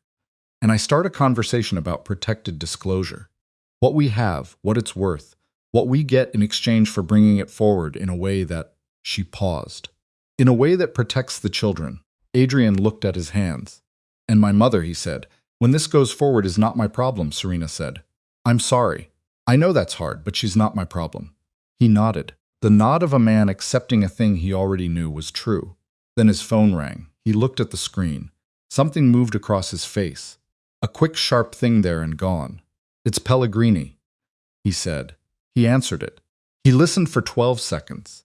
She watched his face go through something she couldn't decode in real time. A sequence of expressions too fast and too compressed for her to read in order. Then he lowered the phone. "Valentina," he said. She contacted Carbone an hour ago. She sent him a file. He looked at Serena. A full accounting, every transaction, every shell company, every communication with Carrera's organization going back 8 years. Serena stared at him. "She sent it to Carbone," she said, "not to you. Carbone handles the financial records. She knew it would reach me." He was still looking at the phone. "Pellegrini says there's a note." He read from the phone. The note says, "The children shouldn't pay for what I did. This is everything. Do with it what you need to." The refrigerator hummed. Serena sat with the note, the way you sit with something that doesn't fit the shape of the container you've built for the person it came from. She had spent 5 years building a container for Valentina Duca that was specific and accurate and based on everything the woman had done. And the note fit the woman, but not the container. And she wasn't sure what to do with that. "Where is she?" Serena said. "Pellegrini doesn't know." She stood up. She walked to the window. She looked out at the street below, at the black sedan, still parked where Adrien had left it. At the driver behind the wheel, who had been sitting there for an hour and a half in the cold without complaint. Because that was what the driver's job was, and the driver understood what compliance meant in a way that was going to become very different in the immediate future. "The full accounting," she said. "If it's what she says it is, 8 years of documentation, it changes the leverage structure completely," Adrien said. "We have what Carrera was holding over us. We have it from the primary source. If we go forward with disclosure, he has nothing," she said. "Nothing that we don't already have," he said. "Yes." She turned from the window. "I need to call my lawyer tonight," she said. "It's 10 o'clock. I know what time it is." She picked up her phone. "You should go." He stood. He picked up the file folder. He stood in the middle of her living room with the folder in his hand and looked at her with the expression of a man who has several things he wants to say. He is trying to determine which of them should be said tonight versus which ones would be better received after the current crisis has been resolved. And the people making the decisions are sleeping properly and not operating on adrenaline and cold tea. He chose correctly. "I'll have Carbone send you everything tonight," he said, "digitally encrypted. Your lawyer will know how to handle the chain of custody." "Good." He moved toward the door. He stopped. From the back bedroom, barely audible Dante's voice. Not awake, sleep-talking, the specific, slightly too loud murmur of a child processing the day in dreams. One sentence unintelligible, then quiet again. Adrien stood very still with his hand not quite on the door. She watched his face. She watched the thing that moved across it when he heard that small, unconscious voice. The thing that was not grief and not guilt and not love exactly. Or not just those things, but the specific rearrangement of a person confronting something they cannot organize into a category they already possess. Because the category... He stood at the door for 3 seconds after Dante's voice faded back into silence. Then he left. Serena listened to his footsteps on the stairwell, listened to the street door open and close, listened to the sedan start and pull away. She stood in the middle of her living room for another 30 seconds doing nothing, which was the most expensive 30 seconds she had spent all day because doing nothing required more from her than anything else had. Then she picked up her phone and called the lawyer. His name was Donovan Reese, 53 years old, former assistant U.S. attorney for the Southern District of New York. Currently in private practice at a firm that specialized in the specific legal territory where organized crime, federal disclosure, and witness protection overlapped. Belandi had given her his number with the particular care of a man who had kept it in a separate place from his other contacts for a long time, waiting for the moment it would be needed. When she had first called him 4 days ago, he had listened to her for 40 minutes without interrupting, and then said in a voice completely devoid of alarm, "This is manageable, but it has to move correctly." She called him now at 10:14 in the evening, and he answered on the second ring, which told her he had been expecting the call. "The accounting came through," she said, from Valentina directly. 8 years of documentation. A pause. The sound of him putting something down on a desk. "Complete," he said. "That's what we're being told. Adrien's financial director is verifying it tonight. I need everything digitally by 6 a.m., he said. Before the business day starts, there are people I need to contact before Carreras organization has any indication of what we're holding. It's coming encrypted from Adrien's side tonight." "Good." Another pause. "Serena, when this goes to the federal level, and it will, the scope you're describing mandates it. Carrera is going to know it's coming. Not immediately, but within days of the first federal contact, his people will find out. He has informants in 3 different offices. That's documented from prior cases." She knew what the next part was. "The children need to be moved," she said. "For a minimum of 30 days, he said. Somewhere without a digital footprint. No credit cards, no regular patterns, no location tagged, anything. I can do that. And Adrien's exposure is his problem," she said. "And Belandis. My job is the children." "Agreed. I'll have paperwork for you to review at 7 a.m. my office." She ended the call. She went to the window again and looked at the empty street where the sedan had been. And she let herself have exactly 90 seconds of the feeling that was underneath all the logistics. The specific exhausting animal feeling of being a person whose children have been named as collateral by a man she'd never met over a debt she didn't owe in a war she'd entered. By walking through a gate with an invitation that said, "We thought you should know." 90 seconds. She counted them. Then she went to the kitchen and started making a list of what the children would need packed.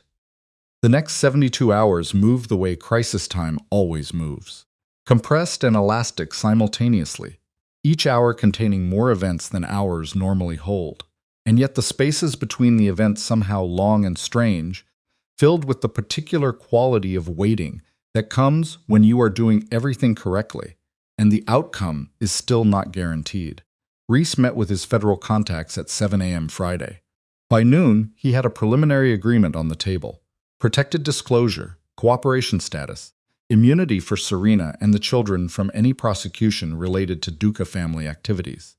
Adrien's immunity was conditional, pending his cooperation on the full scope of the family's operations over the past decade. It was not a gift, it was a transaction. The kind the federal government conducts when the information on offer is worth more than the prosecution. Carbone's verification of Valentina's accounting finished at 11 Friday morning. It was complete. 8 years of transactions, communication logs, the names of the shell companies, the routing numbers of the Cayman accounts, everything. In the margin of the final page of the accounting document, in Valentina's handwriting, a single annotation. "The children's names should never have been part of this. They weren't my mistake to make." Adrien read it, standing at Carbone's desk, and didn't speak for a long time. Belandi, standing beside him, said nothing either. The children were moved Friday afternoon. Serena drove, not to Angelus, somewhere further. A location she had identified through Reese's office that had no connection to any name in her history. She told the kids they were taking a trip. Marco asked how long. She said she didn't know exactly, but they were bringing enough snacks for a while. Elena accepted this with the composed adaptability that had always been her defining quality. Dante asked if the place they were going had a fountain. "It has a yard," she said. "Can we put a fountain in the yard?" "We'll see," she said, which meant no, and he knew it meant no.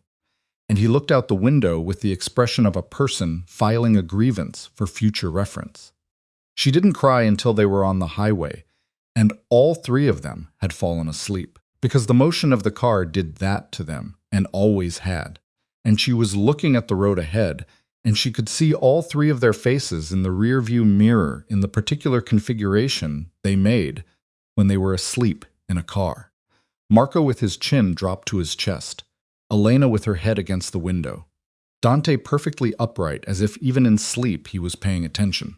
And she let herself cry for approximately the length of one exit ramp, and then she stopped and she drove. But Carreras people found out on Sunday. Reese called her at 8 in the morning with the specific quality of voice of a man delivering expected bad news. "He knows we've made contact with the federal level," Reese said. "We don't know the source yet. My best assessment is he has someone in the U.S. Attorney's Office who monitors certain kinds of preliminary conversations." A pause. "He's going to move fast. Whatever he was planning to do with the documentation, he'll accelerate it." "How fast?" she said. "Days, not weeks. Is there anything that stops him from going to the commission before we're ready? Our filing has to be complete and submitted before he gets there." Reese said, "Once we're on record with the federal disclosure, any move he makes to the commission becomes evidence of obstruction. He's too smart for that. But if we don't file before he moves, then he files first, and we're responding instead of initiating," she said. "Yes." She stood in the kitchen of the house that had no fountain in the yard. Through the window, she could see the yard. Brown October grass, a fence, a sky, the color of old concrete. "How long do you need?" she said. 48 hours to complete the filing properly," Reese said. "If I rush it, 36, but rushed filings have gaps, and Carreras lawyers will find everyone." "Then take the 48, she said, "and tell Adrien to hold." She called Adrien. He answered before the first ring finished, which meant he had been holding his phone. "I know," he said. "Pellegrini told me. Reese needs 48 hours. She said Carrera is not going to wait 48 hours. I know he is going to make contact again through Pellegrini, or directly. He is going to present this as a last opportunity to settle before he goes to the commission. I know that too." A pause. "What do you want me to do?" he said. She thought about it for exactly the time it needed. Not long, because she had been thinking about it in the background of everything else for the past 12 hours. By the time she said, "Tell Pellegrini to tell Carreras people that you're open to a conversation about the settlement terms, that you need time to liquidate the assets for the 9 million. Silence from his end. "You want me to lie to Carrera," he said flatly, not as a judgment, but as a clarification. "I want you to give Reese 48 hours, she said. "The conversation Carrera gets is a delay mechanism. What he does with it is his problem." Another pause longer. "If he figures out we're stalling," Adrien said. "He doesn't wait for the commission. He does something else." "Yes," she said. "And you're willing to run that risk." She looked at the yard, the brown grass, the fence. "I've been running risks since I was 26 years old," she said. "The difference now is I'm doing it on my terms." She heard him exhale. "Okay," he said. "I'll talk to Pellegrini." Yes, Pellegrini made the call to Carrera's contact at noon on Sunday. At 2 p.m. Carrera called back personally. This was not expected. Carrera did not make personal calls. Carrera communicated through structures, through intermediaries, through the carefully insulated architecture that had kept him out of federal prosecution for 30 years. The fact that he called Pellegrini's direct line from a number that Pellegrini had never seen before and spoke without preamble for 4 minutes was itself information. Pellegrini recorded the call on his personal device, illegally without disclosure, for reasons he would later describe to Reese as "I had a feeling," and brought the recording to Adrien within the hour. Adrien listened to it in Carbone's office with Belandi beside him. Then he called Serena. "He's not interested in the settlement conversation," Adrien said. His voice had the particular quality of controlled urgency, the voice of someone moving faster than their normal register because the situation has accelerated beyond the schedule they were managing. He told Pellegrini the offer is withdrawn. He's going to the commission tomorrow morning first thing. She felt it hit. The compression of the timeline, the specific physical sensation of 48 hours becoming 18. "Reese," she said, "I know I'm calling him next, but Serena." A pause. "There's something else on the recording." Carrera said something to Pellegrini at the end, he said. She heard Adrien move, the sound of him putting the phone closer to his mouth. He said, "Tell Duca that the woman made a mistake coming back. Tell him I know where she took the children. The yard outside the window, the brown grass, the fence. He's bluffing," she said. And even as she said it, she was doing the math. How he could know what the vector was, who had seen her leave Friday, whether the car she rented was traceable, whether the house appeared in any database that a Philadelphia organization's reach extended to. "Maybe," Adrien said. "Or maybe not," she said. "Yeah." She was already moving toward the back of the house. "I need to call Reese." "Serena." His voice stopped her. Not loud, not commanding, just her name. Spoken with the particular weight of a person who has something to say that they are not sure they have the right to say, but are going to say anyway, because the alternative is silence. And silence is no longer available. "Tell me where you are." She stood in the hallway. The door to the back bedroom was open. She could see Dante on the floor on his stomach drawing. Elena at the small desk doing something with a book. Marco not visible from this angle, probably reading on the bed. She had kept the location from Adrien for 4 days. From Reese, from Belandi, from Angela. She had told no one. Standard protocol. The protocol she had been running for 5 years. The location of the children was information that lived only in her head. Because information that lives only in one person's head cannot be extracted from anyone else. But Carrera had said, "I know where she took the children." Bluff or not, the calculation had changed. "Adrien," she said. "Yeah. If I tell you, sit." "I know," he said. "I know what you're trusting me with." She stood in the hallway. She listened to her children in the back room. Dante asking Elena something. Elena's patient, slightly exasperated answer. "We're in Bucks County," she said. "I'll text you the address." She heard him exhale. "I'm coming," he said. "No. Send someone you trust completely. Not a soldier. Someone who can look like nothing. Someone Carrera's people don't have on their radar." A pause. "Belandi," he said. "He's been off the operational roster for 4 years. Nobody in Carrera's network would flag him." "Send Belandi," she said. "And Adrien." "Yeah, don't tell anyone else the address." "Not Pellegrini, not Carbone, not anyone. Silence." "You think we have a leak," he said.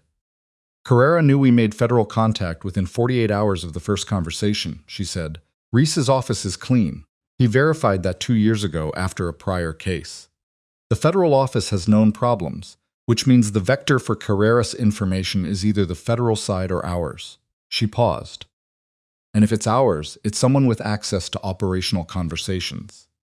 The silence had a different quality now. Pellegrini made the call to Carrera's people. Adrien said his voice had gone very controlled. That was standard. But the initial federal contact, "I told Pellegrini to have Reese coordinate through the family's legal structure so there would be proper documentation of." He stopped. She waited. "Pellegrini knew about the federal contact," Adrien said. "From the beginning. She said nothing. She let him get there. He's worked for me for 6 years." Adrien said, "I know he was my father's V. He was the first person my father trusted when he was coming up. He's been inside everything." "I know," she said again. A long pause. "It doesn't have to be him," Adrien said. "There are other people who knew." "Yes," she said. "But there's one way to find out. Don't tell Pellegrini that Belandi is coming here. Tell everyone else a different location. See what moves." The silence on the line had the specific density of a man confronting a possibility that would require him to dismantle something he had built his daily professional life on top of. "Okay," he said. His voice was very quiet. "Okay." She ended the call. She stood in the hallway for a moment. Then she went into the back bedroom. Dante looked up from his drawing. Elena looked up from her book. Marco was on the bed reading. He looked up too with the specific alertness of a child who has been trained by proximity to his mother's emotional states to recognize when something has shifted. "Hey," Serena said. "Hey," said Marco. "I need you guys to put your things in your bags," she said. Her voice was even. She had had 5 years of practice at keeping her voice even in front of them. "We might need to move again." Elena closed her book without comment. Dante put his drawing in his jacket pocket. He always kept his drawings, filed them away somewhere on his person, the way other people filed important documents. Marco was already off the bed. "Is someone coming?" Marco said. She looked at him. 5 years old. He had Adrien's eyes and her instincts, and the specific combination of those two things was going to make him either very safe or very dangerous someday. And she didn't know which yet. "Maybe," she said. "We're going to be careful." He nodded. He picked up his backpack. Belandi arrived at 4:37 in the afternoon in a rented car. He was alone, wearing a jacket and no tie, and had the expression of a 72-year-old man who has been driving for 3 hours with a bad knee and is too disciplined to complain about it. He rang the doorbell. She looked through the window before she opened it. He came inside. He looked at the 3 children seated at the kitchen table with their backpacks on. They were ready to move, eating crackers, with the composure of people who have been told to be ready and have decided to spend the waiting time constructively. Something moved across his face. He covered it quickly. "The situation has developed," he said. "I know. Adrien called Pellegrini." He said the name like something he was testing the weight of. Adrien told him a location. Not this one. A safe house in Westchester. "We're watching to see if Carreras people respond." And Belandi looked at his watch. "We've been watching for 2 hours. Nothing yet." "It might take time," she said. "Yes." He paused. "Reese called me 40 minutes ago. He spoke to his federal contact again. If he can have the filing complete by 6 a.m. tomorrow, he can get emergency docket status. The filing becomes public record the moment it's submitted. At that point, any move Carrera makes is documented obstruction." "Midnight tonight," she said. "Can he do it by midnight?" Belandi looked at her. He said 6 a.m. was fast. "Midnight is faster," she said. "Call him." Belandi pulled out his phone. He walked to the other side of the kitchen and made the call. She stood by the table. Marco was looking at her. She looked back at him. He offered her a cracker from the pack, and she took it and ate it, and he seemed satisfied with this. Belandi came back. "He can do it by 1 a.m., not midnight." 1 a.m., she said. "Fine. There's a condition," Belandi said.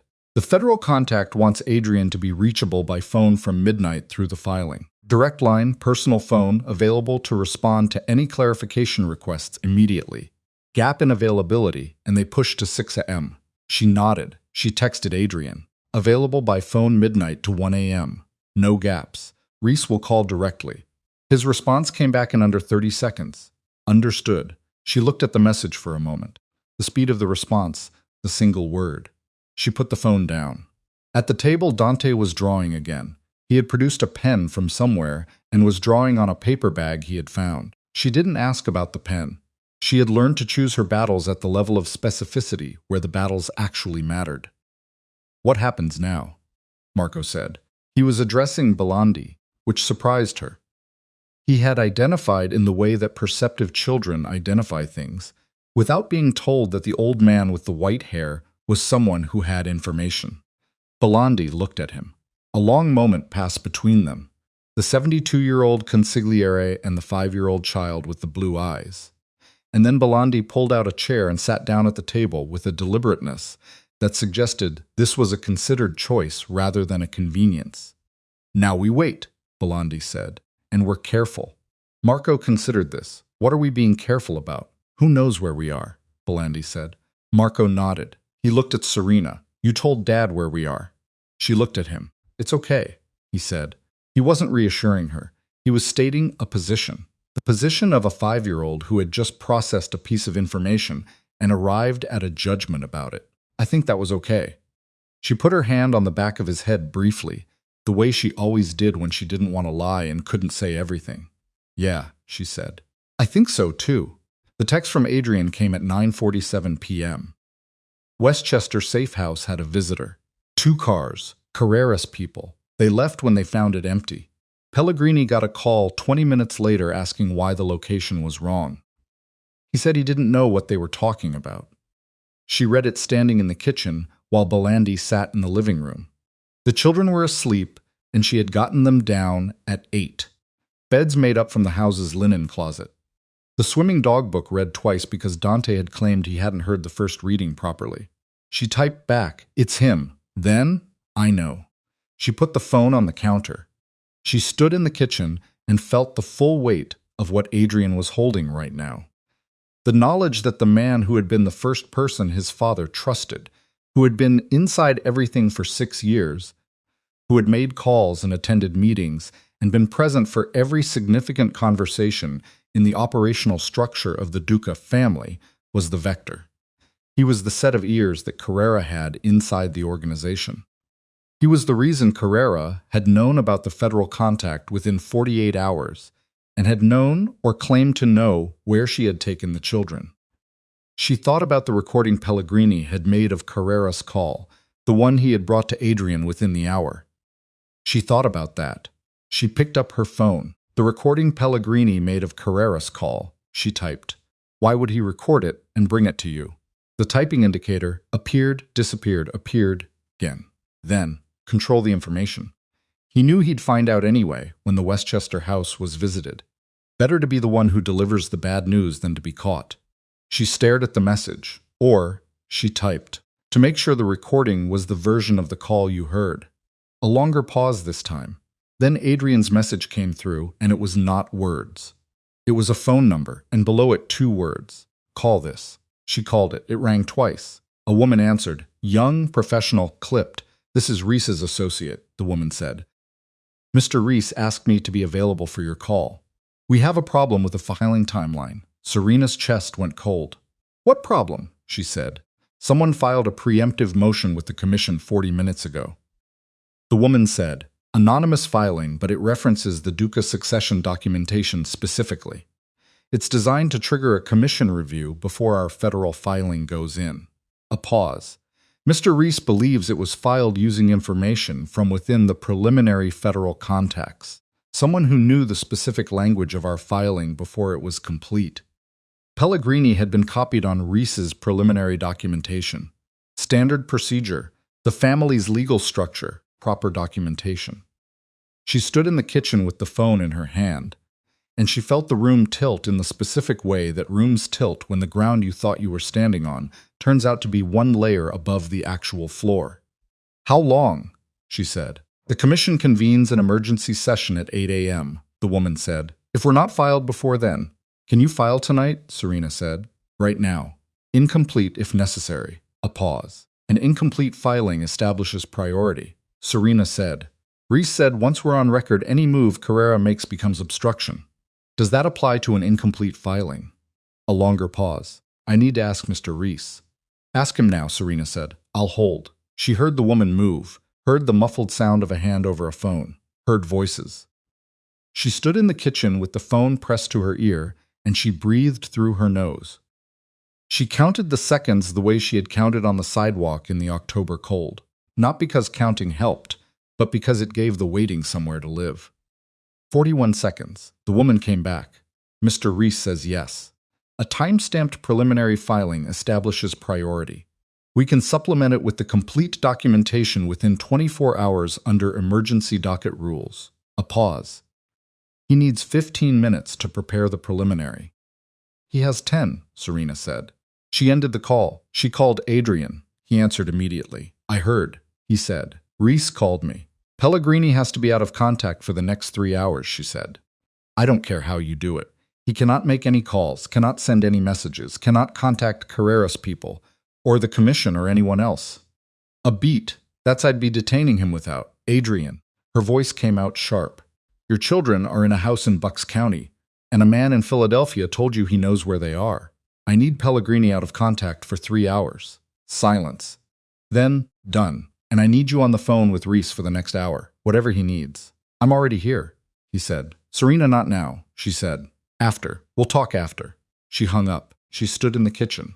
From the living room, Belandis' voice, quiet. I heard. What do you need?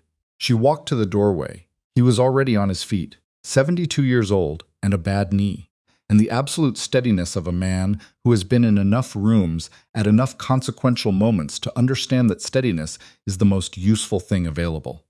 Stay here, she said. Don't open the door for anyone except Adrien or me, not the commission, not anyone who says they're federal. No one. He nodded. She went to the hallway closet. She found her coat. She put it on. She checked her phone. Reese's associate had texted, filing prepared, submitting in 8 minutes. Need your signature digitally on the cooperation agreement. She signed it on the screen with her thumb. She texted back, signed, file it. 3 minutes passed. Then Reese's associate texted a single line. Filed. 10:03 p.m. You're on record. She stood in the hallway with her coat on and her phone in her hand, and she let the breath out of her body. A long, controlled exhale that went all the way to the floor. And for a moment she held on to the wall beside the closet with one hand, not because her legs were failing, but because she needed the specific physical reality of a wall. Something solid, something that didn't shift. Then Belandis' voice from the living room, very quiet and very careful. Serena. She straightened. She went to the doorway. He was standing at the living room window, not touching the curtain, just standing near it, looking at the angle of light coming from outside, the particular angle of headlights from a car that had stopped on the road in front of the house and had not moved. "How long?" she said. 30 seconds, he said. Maybe less. She looked at the window, at the angle of the light, at the quality of it. Not passing through, not turning in, not leaving. Stopped. She was already on the phone to Adrien before the first knock landed on the door. "Someone's outside," she said. "I'm 40 minutes away," he said, and she could hear from his voice that he was already moving. "Don't open it. I know." The knock came again, 3 times. The specific pattern of someone who is accustomed to doors being opened for them and has not yet adjusted to the possibility. The knock came a 3rd time. Serena stood in the hallway with the phone still at her ear and Adrien's voice saying, "Don't open it." And she was already doing the calculation. The filing was time-stamped. They were on record. The federal protection was active as of 10:03 p.m., which meant anyone on the other side of that door who represented Carreras' interests was now operating inside federal obstruction the moment they made a move. That was the legal reality. The legal reality and the physical reality of a stopped car and a fist on a door at 10 p.m. in Bucks County were 2 different things that lived in 2 different registers of the human body. And her body was operating in the second one, regardless of what her mind knew about the first. "Belandi," she said quietly. He was already beside her. He moved from the window without sound. The particular economy of motion of a man who learned decades ago that unnecessary movement in tense rooms cost you. 2 men in the car, he said. The one at the door is separate. 3 total. Serena. Adrien's voice in her ear. "I called Carbone. He's 5 minutes from you. Former military. No connection to Carreras radar. He's coming through the back." She hadn't known Carbone had that history. She filed it. "The back door is locked," she said. "He has the address. He'll knock 3 times slow." She moved to the back of the house. She checked the lock on the rear door. Deadbolt, the solid kind. The kind that came standard in houses rented for cash in Bucks County, where the owners asked no questions and expected none in return. She stood beside it and listened. From the front, the knock again. 4 times now. Not frantic, patient. The patience of someone who has done this before and knows that waiting is a tool.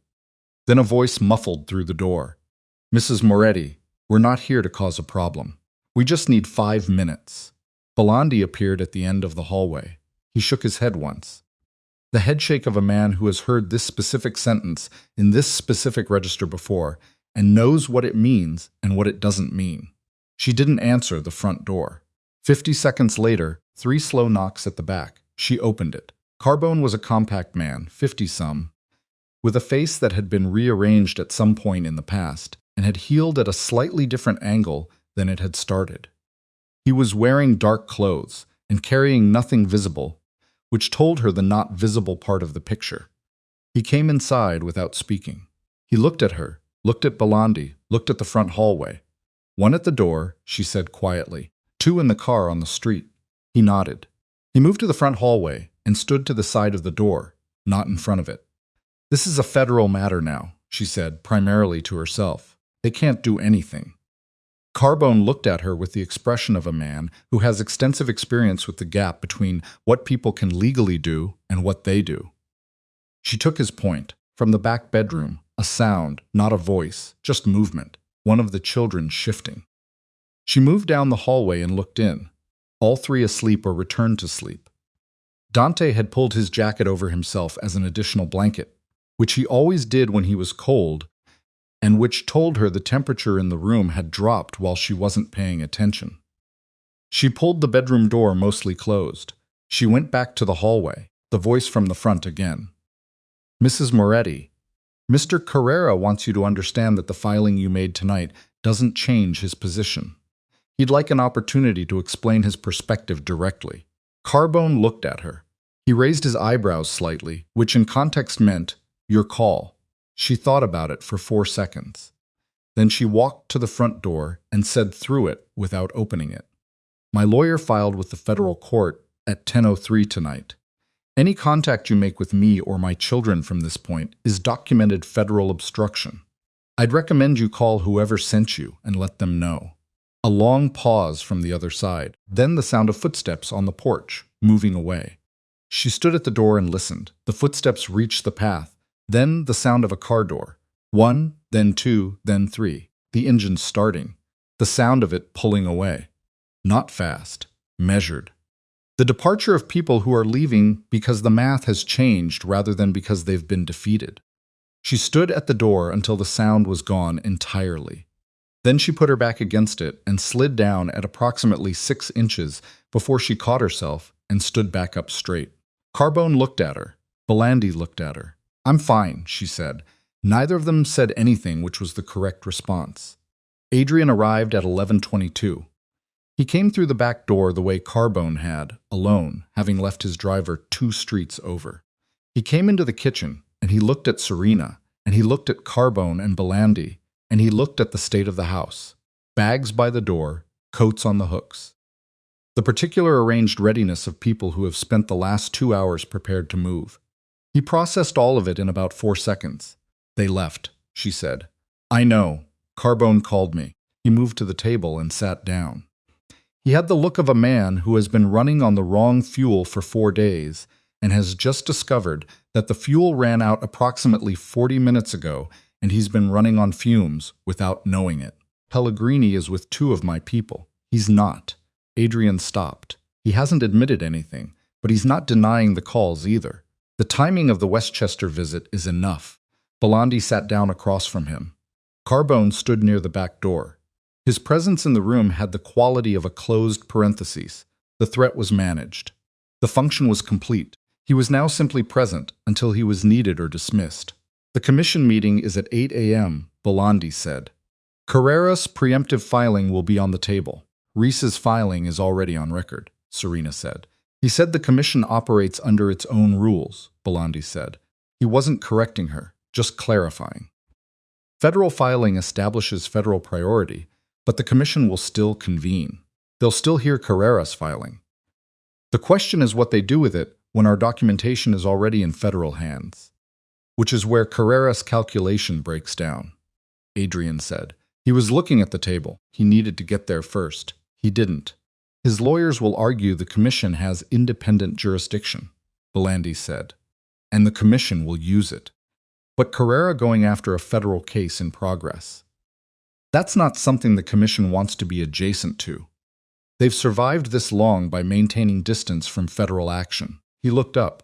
"Belandi, who do we have on the commission? Who will see that?" A pause. Belandi looked at his hands then at Adrien. "Marchetti," he said, "and possibly Genevaro, if the documentation on Carrera's manipulation of the succession is as complete as Valentina's accounting suggests." Adrien nodded. He pulled out his phone. "I'll call Marchetti now." "It's 11:30 p.m., Belandi said. "I know," Adrien said and dialed. Serena left them to it. She went to the hallway and checked the back bedroom again. Still sleeping. She stood in the doorway for a moment with her hand on the frame and watched the specific darkness of a room with 3 sleeping children in it. It had a quality unlike any other darkness she had encountered.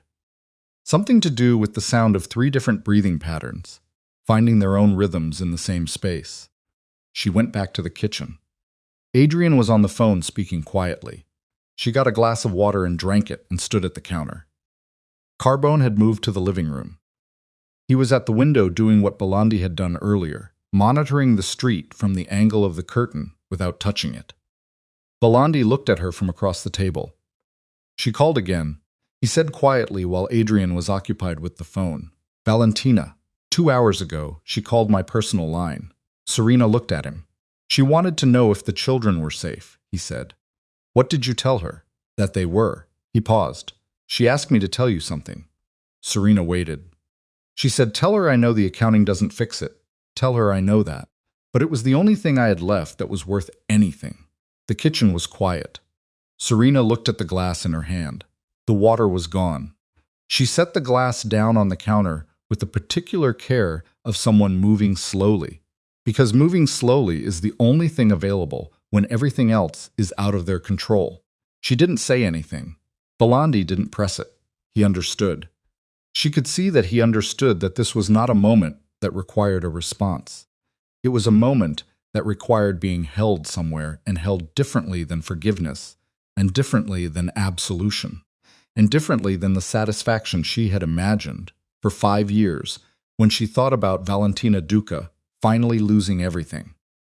It was something raw and less resolved than any of those things, and it was going to stay that way for a long time. And that was simply what it was. Adrien finished his call. "Marchetti will hold," he said. "He won't move to accept Carreras filing before the commission reviews our federal documentation. That gives Reese's office time to brief the commission's legal counsel in the morning." He put his phone down. He looked at Serena. "It's going to work." "Don't say that yet," she said. "I know, but it's going to."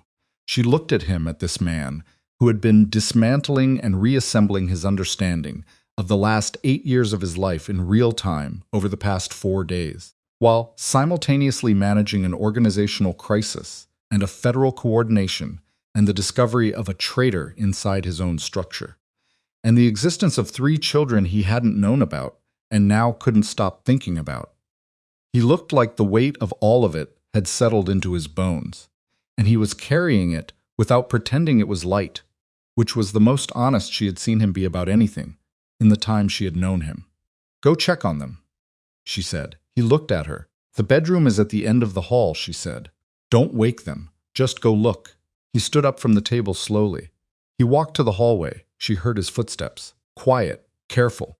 The walk of a man who has been told not to wake 3 children and is taking the instructions seriously. She heard him stop at the bedroom door. A long silence, then his footsteps coming back. He sat back down at the table. He put his hands flat on the surface the way he always did when he was trying to anchor himself to something physical. He didn't say anything for a moment. "Marco has his arm around Elena," he said finally. "He always does," she said. "Even when they argue, even when he's annoyed at her, he does it in his sleep." Adrien nodded. He looked at his hands. "Dante had his jacket over him," he said. "He runs cold." He nodded again. They sat in the kitchen in the quiet of 11:40 p.m. in Bucks County, and neither of them said anything else for a while, and it was the first silence between them in 4 days that didn't have something urgent living inside it. The commission meeting convened at 8 a.m. as scheduled. Serena was not there. She was in Reese's office in Midtown Manhattan at a conference table with 3 of his associates and a representative from the U.S. Attorney's Office. They were going through the supplemental documentation that completed the preliminary filing. The children were with Carbone, not at the house, somewhere else.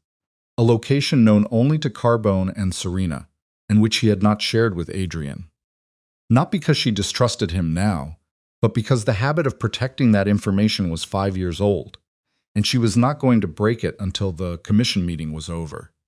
And the federal review was formally initiated, and every legal door between Carrera and her children was closed and bolted.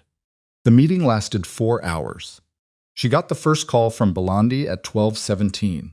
Marchetti moved to table Carreras filing pending the federal review, Belandi said. Gennavaro seconded. The vote was 5-2. She was standing at the window of Reese's conference room, looking at Midtown. She pressed the phone against her ear. "And Carrera," she said. His representatives walked out after the vote. "Belandis information. He's going to fight the federal review," she said. "His lawyers will," Belandi said. "They'll file motions, delays, challenges to the documentation chain. It will take time." A pause. But the commission has stepped back from his filing. Without commission backing, his leverage over the Duca succession is gone. The succession stands. The children stand. She stood at the window, outside. The city moved with its complete indifference to the specific weight of what had just been decided in a room full of men who ran their worlds by rules that existed nowhere in any legal document, but which had governed the distribution of power in this city for longer than most of the buildings she could see from this window. "Belandi," she said. Yes. Find her, she said. Valentina. Find out where she is. Don't tell Adrien yet.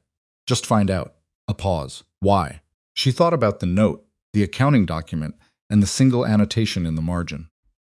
The children's names should never have been part of this. They weren't my mistake to make. Because she did the only thing she had left that was worth anything, she said. And I want to know she's somewhere. Another pause. Longer. I'll find her, Belandi said. 6 weeks later, Enzo Carrera was indicted by a federal grand jury on 23 counts. This included racketeering, conspiracy, extortion, and obstruction of a federal proceeding.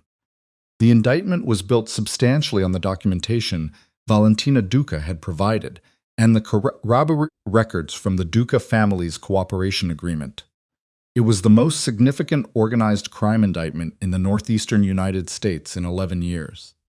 Carrera's lawyers filed 4 separate motions to suppress in the first week. All 4 were denied. Pellegrini entered a federal cooperation agreement of his own, which was the kind of ending that nobody found satisfying, and that was nonetheless the correct legal outcome. Because what Pellegrini knew about Carrera's operation was worth more to the prosecution than what it would cost the case to pursue him separately. Adrien signed the cooperation agreement and began the process. Long, unglamorous, conducted mostly in conference rooms with federal agents, who asked the same questions multiple times from different angles. It was the process of dismantling the operational infrastructure of the Duca family's bloodiest and most legally exposed activities. He kept what could be legitimized. He transferred what couldn't.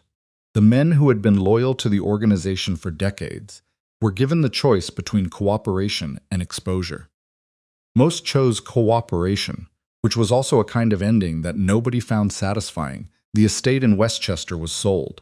The proceeds went into a trust Reese established for the children, not accessible, not touchable, not subject to any claim by anyone until the 3 of them were 25 years old, and able to decide for themselves what they wanted to do with money that had come from the specific history it had come from. Adrien moved into a significantly smaller apartment in the city. He took nothing from the estate except a photograph of his father, which he kept on a shelf in the new apartment, in a place where he could see it from the kitchen table. He saw the children on Tuesdays. It started as an hour, a park, neutral ground. Serena was within eye line, but not in the conversation. The first Tuesday, Marco shook his hand with the gravity of a person who has been briefed on the importance of this meeting. Elena sat on the bench and read a book, which was her version of being present while maintaining the option to withdraw. Dante, within 6 minutes of arriving, was attempting to convince Adrien to push him on the swings. This required no social calibration and no prior relationship, and Adrien did it for 20 minutes without stopping. The second Tuesday, an hour and a half. The third, 2 hours. Dante had questions, specific, constant, about everything. What did the building across the park look like on the inside? Why did pigeons walk like that? Was Adrien good at drawing? Adrien was not good at drawing, a fact Dante received with the generous disappointment of a 5-year-old who had hoped for better, but would work with what was available. Elena spoke to him for the first time on the 4th Tuesday. She had finished her book, and she came to where he was sitting on the bench, and she said, without preamble, "Marco told me you have a photograph of your dad." "I do," Adrien said. "What does he look like?" He thought about it. "Like someone who never had enough time," he said. Elena considered this. "That sounds sad," she said. "It is," he said, "but it's also just true. Some things are both." She looked at him for a moment with the specific assessment of a child, deciding whether the answer she received is sufficient. "Okay," she said, and went back to her bench. That was the first real conversation they had, and it was enough for the 4th Tuesday. Marco took longer. He was the one who looked most like Adrien. The jaw, the eyes, the way he went quiet when he was thinking instead of talking through it. He was also the one who had been watching his mother most carefully for 5 years, and who understood at the level a perceptive child understands things, the shape of what the preceding 5 years had cost her. He wasn't hostile. He was careful. He was the kind of careful that comes from love rather than suspicion, and that made it both more difficult and more worth earning. It was the 7th Tuesday when Marco, sitting next to Adrien on the bench while Dante demonstrated his running speed on the path, and Elena read beside them, said without looking up. She was sad sometimes when she thought we were asleep. Adrien was quiet. Not a lot, Marco said. She didn't let herself be sad a lot, but sometimes. I know, Adrien said. It was because of you, Marco said. The directness of it was not cruel. He had his mother's quality of saying true things as facts rather than weapons. Yes, Adrien said. It was. Marco was quiet for a moment. He watched Dante run. She's not sad like that anymore, he said. Since we came back, since all the stuff happened. He paused. She's tired, but not that kind of sad. Adrien looked at his hands. I'm glad, he said. Marco looked at him finally, a direct measuring look, the look he used when he was making a determination. You should come for dinner sometime, Marco said. I think Dante would like it. He wants to show you his drawings. Adrien looked at him. Only if you want, Marco said with the careful diplomacy of a child who has learned to leave exits open. I want, Adrien said. Marco nodded. He went back to watching Dante run, satisfied the matter settled in the way that 5-year-olds settle things, completely without residue, ready to move to the next thing. Valentina Duca was found by Belandi in the 3rd week of November. She was living in a rented room in a small city in upstate New York, the kind of city that had once been something and was now mostly the memory of what it had been. She was using her own name. She had made no effort to disappear. Belandi called Serena. Serena thought about it for 3 days. Then she drove up. She stayed alone on a Tuesday when the children were with a neighbor, and Adrien was doing his federal interview rotation. She found the address Belandi had given her, and she knocked on the door. Valentina answered it. She looked smaller, not diminished.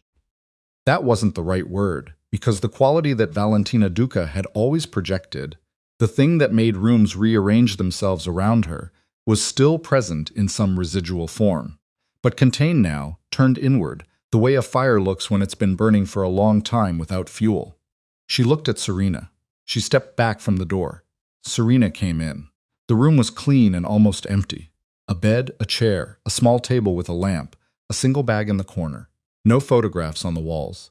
The window looked out at a parking lot, and beyond it a street, and beyond that what might have been, in better light, a park. They sat. Valentina in the chair, Serena on the edge of the bed. The distance between them was approximately what it had always been. Not vast, not bridgeable, something in between. You didn't have to come, Valentina said. I know, Serena said. Then why? Serena looked at her.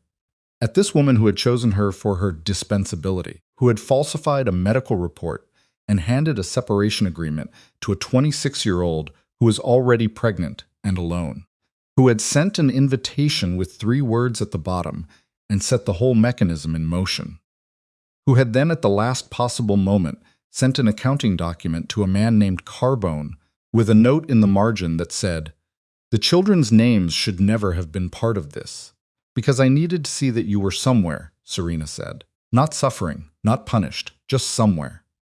Valentina looked at her for a long time. I chose you, she said, because you had no one. I know. I thought that meant you were weak. Her voice was even. She was not confessing. She was being accurate the way she had always been, even when the accuracy was about herself. I was wrong about that. Yes, Serena said, you were. The children, Valentina said. Are they? They're healthy. They're good. A pause.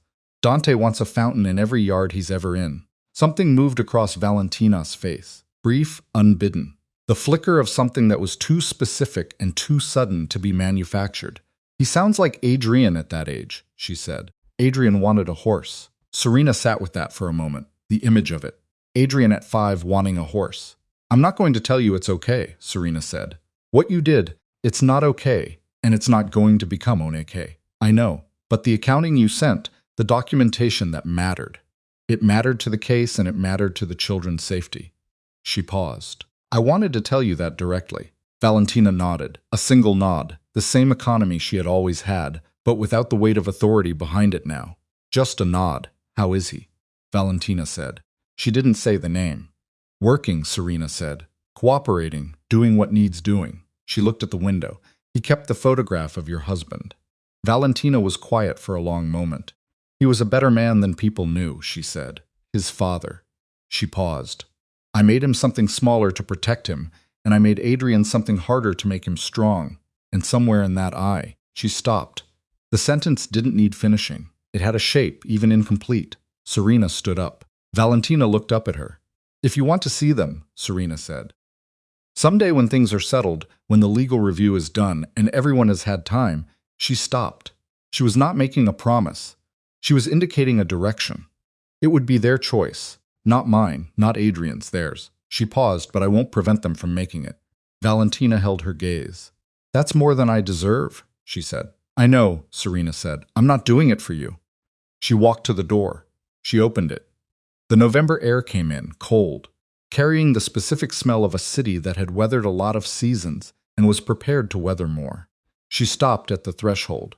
"The room you're renting," she said without turning around. "It doesn't have to be this room."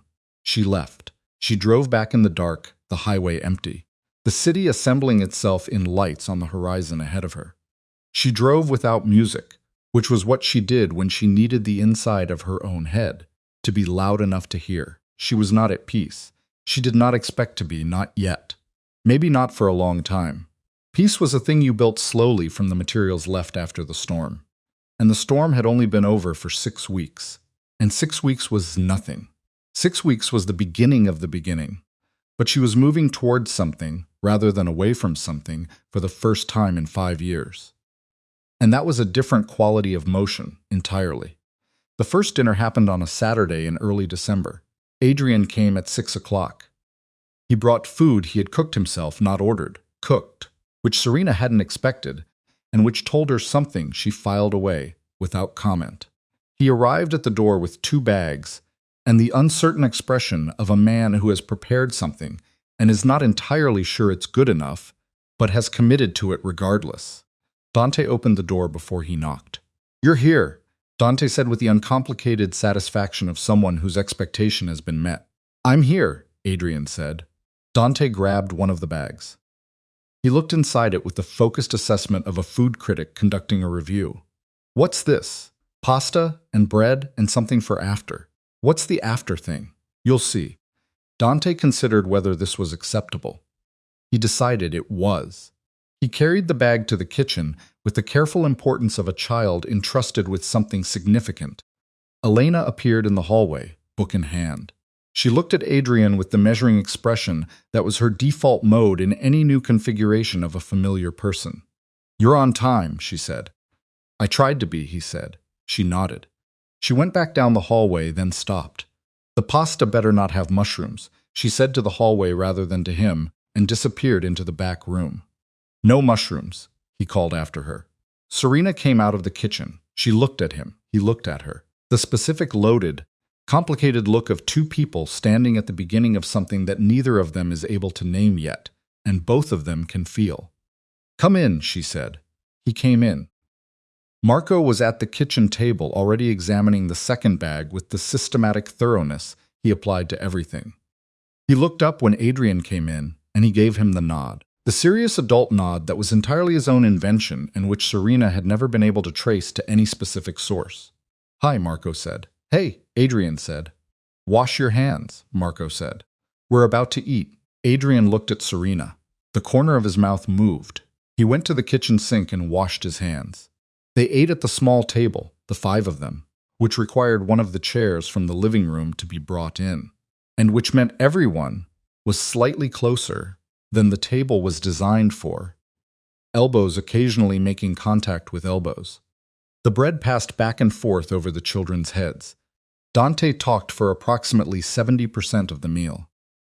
A sustained monologue on several topics that transitioned between them without apparent logical connection, but with a confident internal coherence that was purely his own. Elena ate with focused efficiency and interjected twice, both times correctly. Marco watched everything with the expression he used when he was committing something to memory. After dinner, the afterthing turned out to be a small container of Italian pastries from a bakery on the Lower East Side that Adrien had gone to that morning specifically for this. Dante received one, looked at it, looked at Adrien. "You went somewhere to get these," he said. "Yeah, just for us, yeah."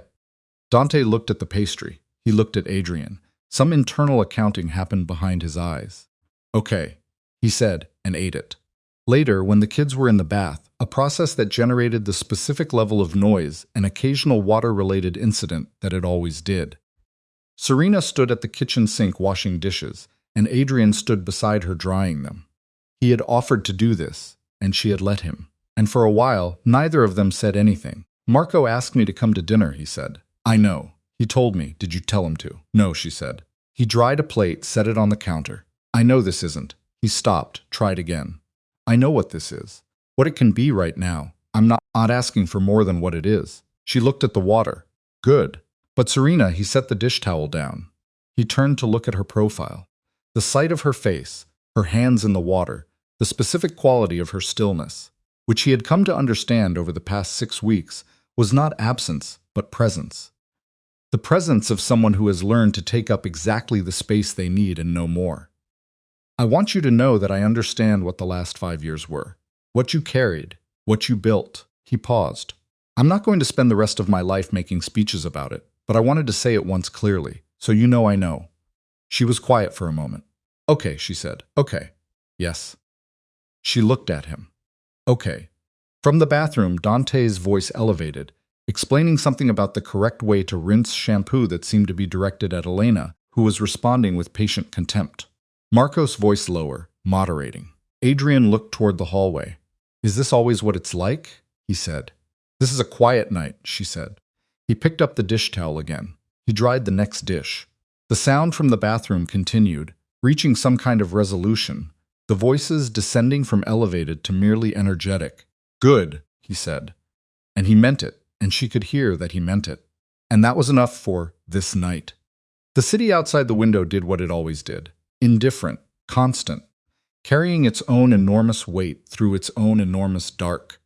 Inside, the water ran, and the children's voices moved through the walls of a small apartment in Hoboken, New Jersey, where nothing on the walls was older than 5 years, and everything that mattered fit inside a space that was smaller than the foyer of the Duca estate, and was worth, by every measure that Serena Moretti had spent 5 years learning to use, considerably more. She drained the sink. She dried her hands. She went to do the bedtime routine. It was long and specific and involved the swimming dog book and a series of negotiations she had been conducting nightly for years, and which tonight, for reasons she didn't examine closely, made her laugh twice during the reading, which made Marco look at her with surprised pleasure, and made Dante laugh because she was laughing, and made Elena look up from the pillow with the expression of someone who has received unexpected good news and is deciding what to do with it. She kissed them good night. She turned off the light. She stood for a moment in the doorway of the dark room, listening to the three of them settle, the specific music of it. Marco's quiet. Elena's careful. Dante's loose and immediate. Then she went back down the hallway. Adrien was still in the kitchen. He had finished the dishes. He was standing at the window with his hands in his pockets, looking out at the city. Not the view from the 3rd floor of the Duca estate. Not the skyline arranged for significance. Just the street below and the building across, and the ordinary gathered light of people living their lives in their windows. She stood in the doorway. He turned. They looked at each other across the kitchen in the quiet of the apartment and the dark of the children's room at the end of the hall. "Same time next Saturday," he said. She looked at him. At this man who had been her husband and her absence, and the complicated ongoing fact of her children's blue eyes, who had signed papers he shouldn't have signed and believed things he should have questioned, and who had spent the past 6 weeks doing the slow, unglamorous work of becoming someone different from the person who had done those things, which was the only work that actually counted. "No mushrooms," she said. The corner of his mouth moved, the same thing it had done earlier, almost a smile, not quite. The expression of a man who has decided that almost is enough for now and means it. "No mushrooms," he said. She stepped back from the doorway to let him pass. He got his coat from the hook by the door. He put it on. He looked at the 3 backpacks on the other hooks, red, blue, green, and the small shoes lined up below them. He opened the door. He looked back at her once. She was leaning against the hallway wall with her arms crossed, watching him go. Her face was not open and it was not closed. It was the face of a woman who has been through the specific storm that she has been through and has come out the other side with scar tissue where some things used to be, and something new growing in the space that the old things left. And who knows the difference between an ending and a beginning, and who is for the first time in a long time standing at the right one? He nodded. She nodded back. He left. She stood in the hallway of her apartment and listened to his footsteps on the stairs. Listened to the street door. Listened to the night close in around the building, the city outside doing what it does, the children asleep at the end of the hall. She stayed there for a moment longer in the quiet, in the ordinary dark of a life that had been built from the rubble of everything that was supposed to have destroyed it. Then she turned off the hallway light and she went to bed.